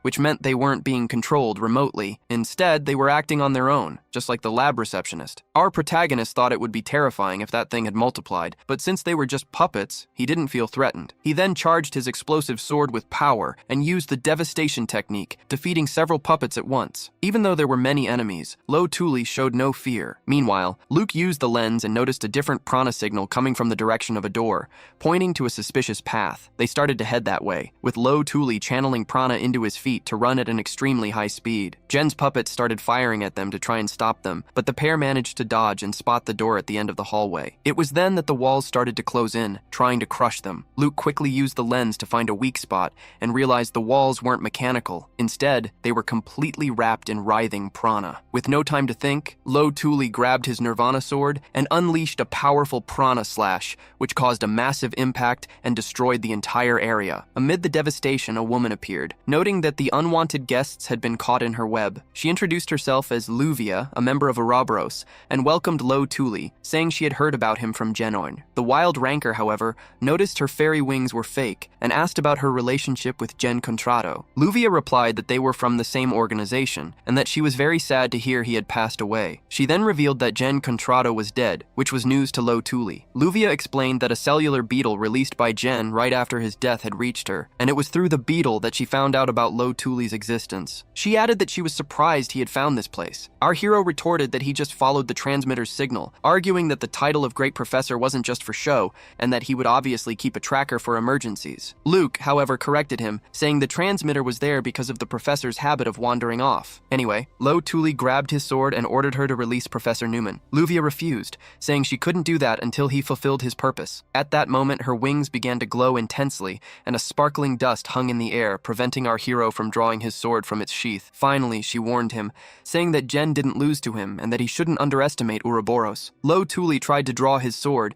but his arm was trapped by an invisible force. It was the exact same feeling as when the walls tried to crush them. He realized Luvia's prana was seeping into his weapon, so determined to break free, he started shouting and unleashing a ridiculous amount of his own energy. Luke noticed that his friend's prana was acting like he was using a skill, even though no skill had been activated. With one last thunderous shout, Lo used his raw prana to finally break the spell. He pulled the sword from its sheath with great effort and pointed it right at Luvia. Surprised, Luvia opened her eyes and apologized for underestimating him. Then she proposed a deal. She explained that she couldn't return Professor Newman at that moment, but she would if Lo did her a favor. Luke immediately jumped in, demanding they confirm the professor's safety before any negotiation, otherwise the deal would be unfair. Luvia agreed and opened a door, revealing the great professor beaming with happiness, surrounded by equipment that he was thrilled about. Before they could say a word, the professor claimed he was in the middle of the best part of his research and told them to go away, and the door shut. The bizarre scene made Luke wonder if this was even a kidnapping. Lo Tuli decided that, for now, they couldn't leave the professor in that situation. Luvia assured him that the professor was just replacing Jen and would be treated with respect. Satisfied with her answer, our hero asked for the terms of the deal. The Ouroboros member revealed that the person who eliminated Jen was an assassin sent from the island of the gods, and the favor she was asking was for Lo to capture that person. Seeing that this was a lead that lined up perfectly with his own goals, he accepted the offer. The two then shook hands, sealing the fairy's deal. Luvia began to explain the operation. She knew they were tracking her prana,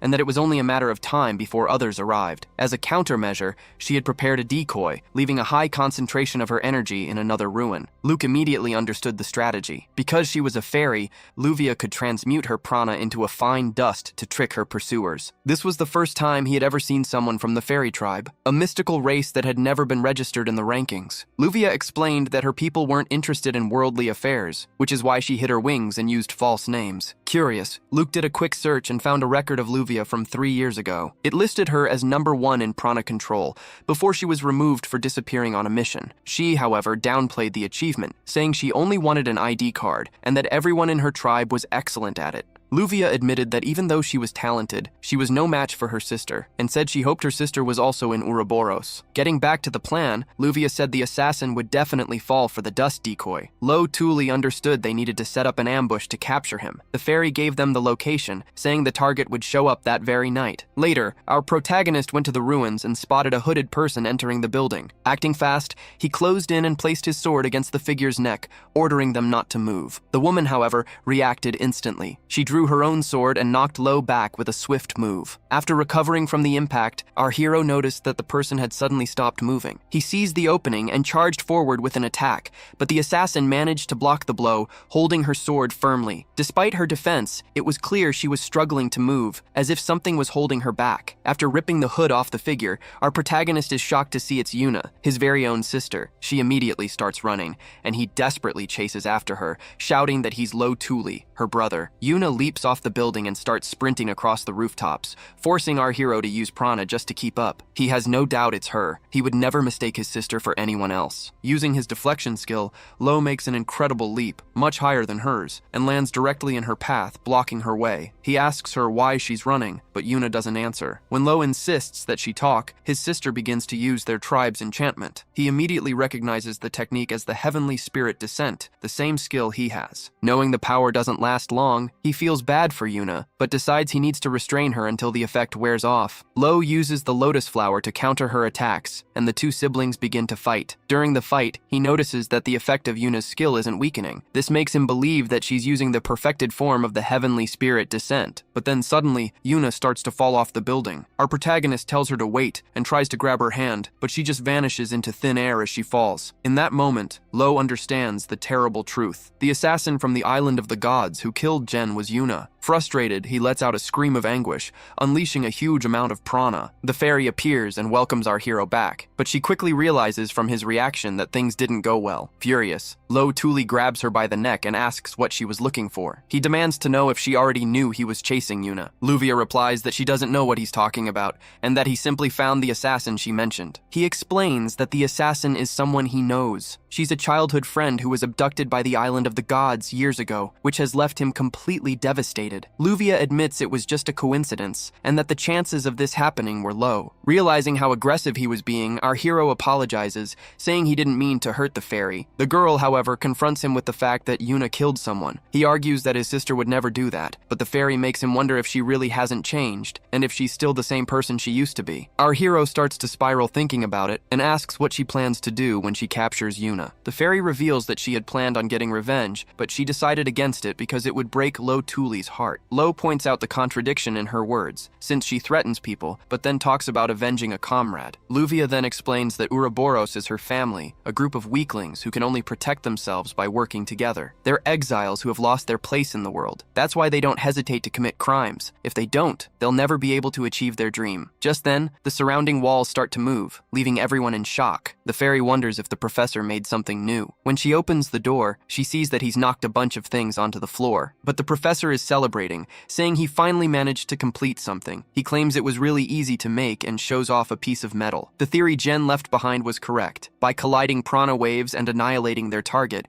he managed to create a prana nullification device. The professor reveals that his great work, the Heavenfall Wedge, is finally complete. This was the trump card the fairy had been waiting for, a weapon powerful enough to take down the Isle of the Gods. Luvia thanks the professor immensely, but he explains that Jen's blueprints were perfect, and he just put them into practice. For him, him, it was a final collaboration with his foolish apprentice, feeling as if he'd finally gotten to talk with Jen after a long time. With that, the fairy turns to Lo Tuli and invites him to join their forces. She explains that the biggest risk now is having the newly completed Heavenfall Wedge destroyed, and to prevent that, they need to eliminate Jen's killer. The prana baits Luvia left behind were destroyed one after another, indicating that Lo's childhood friend would be there soon. Therefore, she needed his help to intercept the assassin, promising she wouldn't kill Yuna, only incapacitate her. Knowing he couldn't stop his sister alone in her current state, our hero agrees. While they wait in meditation, they see a hooded Yuna approaching the building. Before the fight begins, Luvia decides to reveal a dark secret about the Isle of the Gods. They brainwash the humans they captured, turning them into soldiers. She believes Yuna probably went through the same process. If her goal is to eliminate any threat to the island, the professor also becomes a target since a mind capable of creating such weapons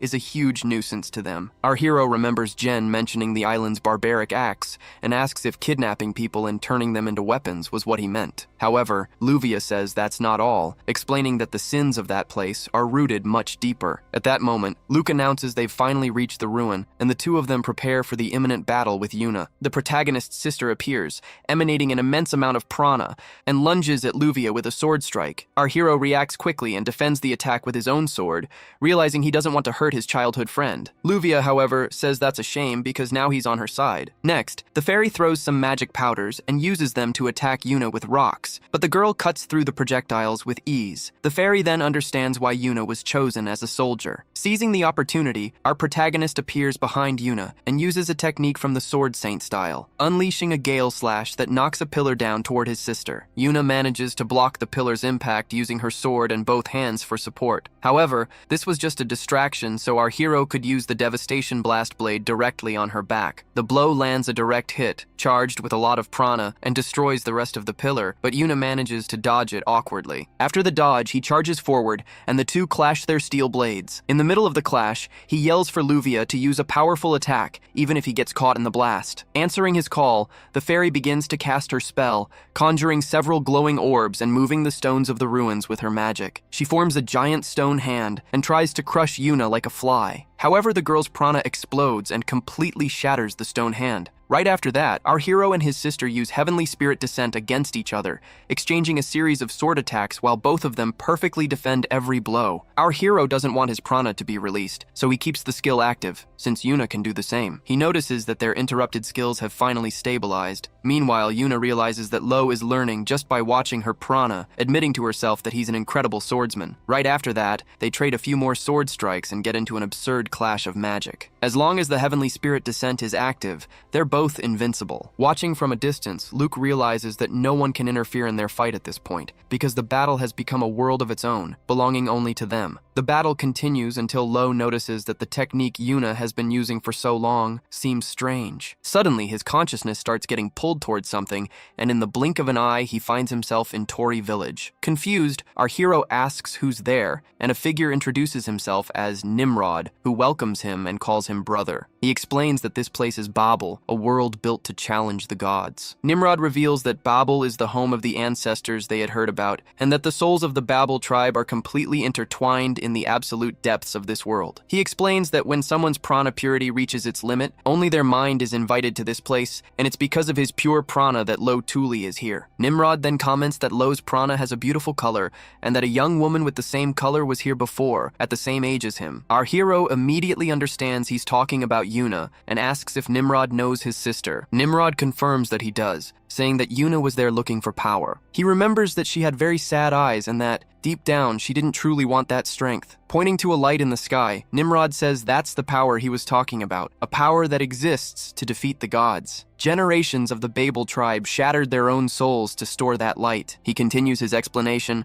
saying that those who connect to Babel can borrow a fraction of this power, but on the other hand, those who fall along the way end up becoming part of this world. This is the art of the Babel tribe, called Reborn Genesis, the record of the battle to restart the world of humans. Nimrod says the gods fear this power, and that's why they try to eradicate the descendants of Babel. He then asks if our protagonist needs power, saying he's free to take it. Without hesitating, our hero replies that he desperately needs that power to save someone precious to him and asks Nimrod to lend it to him. Nimrod allows him to take the power, but warns him not to take all of it, as his body wouldn't be able to handle the full load. Besides, if he did, the world of Babel would disappear completely. So our hero begins to absorb the power of hope, and his body starts to radiate more and more prana. Back in reality, Luke is in shock when he sees the amount of aura he's releasing. The protagonist's light illuminates the entire area, making the fairy ask if they're really safe there. Luke, however, believes they won't be affected, because Lo's arts only eliminate those who threaten his survival, and they aren't direct threats. The only one directly affected is Yuna, who starts to feel an overwhelming fear as her skills are erased one by one. She realizes that Lo managed to connect with Babel. Luvia understands that Yuna wasn't able to absorb such an absurd amount of power. This confirms what she always said. When Lo gets serious, he becomes stronger than anyone. However, once his task is complete, he deactivates all his prana. With her skills erased, Yuna finally collapses, and our hero rushes to her side. However, the moment Lo places his hands on Yuna's face, she suddenly wakes up and attacks him. Just as the girl is about to strike him with her sword, Luvia steps in, activating an aura ability that hits Yuna directly. The ability causes Yuna's prana to start dissolving, and soon after, she passes out again from a lack of energy. Luvia then explains that the only flaw in her technique is the need to set the target's coordinates. This is why she can only use this ability when she has an enemy cornered to the point where they can no longer move. Believing the situation is resolved, Lo Tuli finally thinks he'll be able to talk to his sister. However, Luvia quickly shatters his hope, telling him he'll have to wait a few more years for that. She says she's going to hand Yuna over to Ouroboros, and tells Lo to wait for 3 years before trying to talk to her. During that time, Luvia plans to study her completely, since Yuna is a precious specimen for having gone to the island of the gods and returned alive. Hearing this, our hero finally realizes that Ouroboros is an organization that doesn't care what methods it uses. He regrets not figuring this out from the start and declares that their temporary alliance is over. Lo confidently declares that he's taking Yuna back with him and immediately starts a fight against Luvia.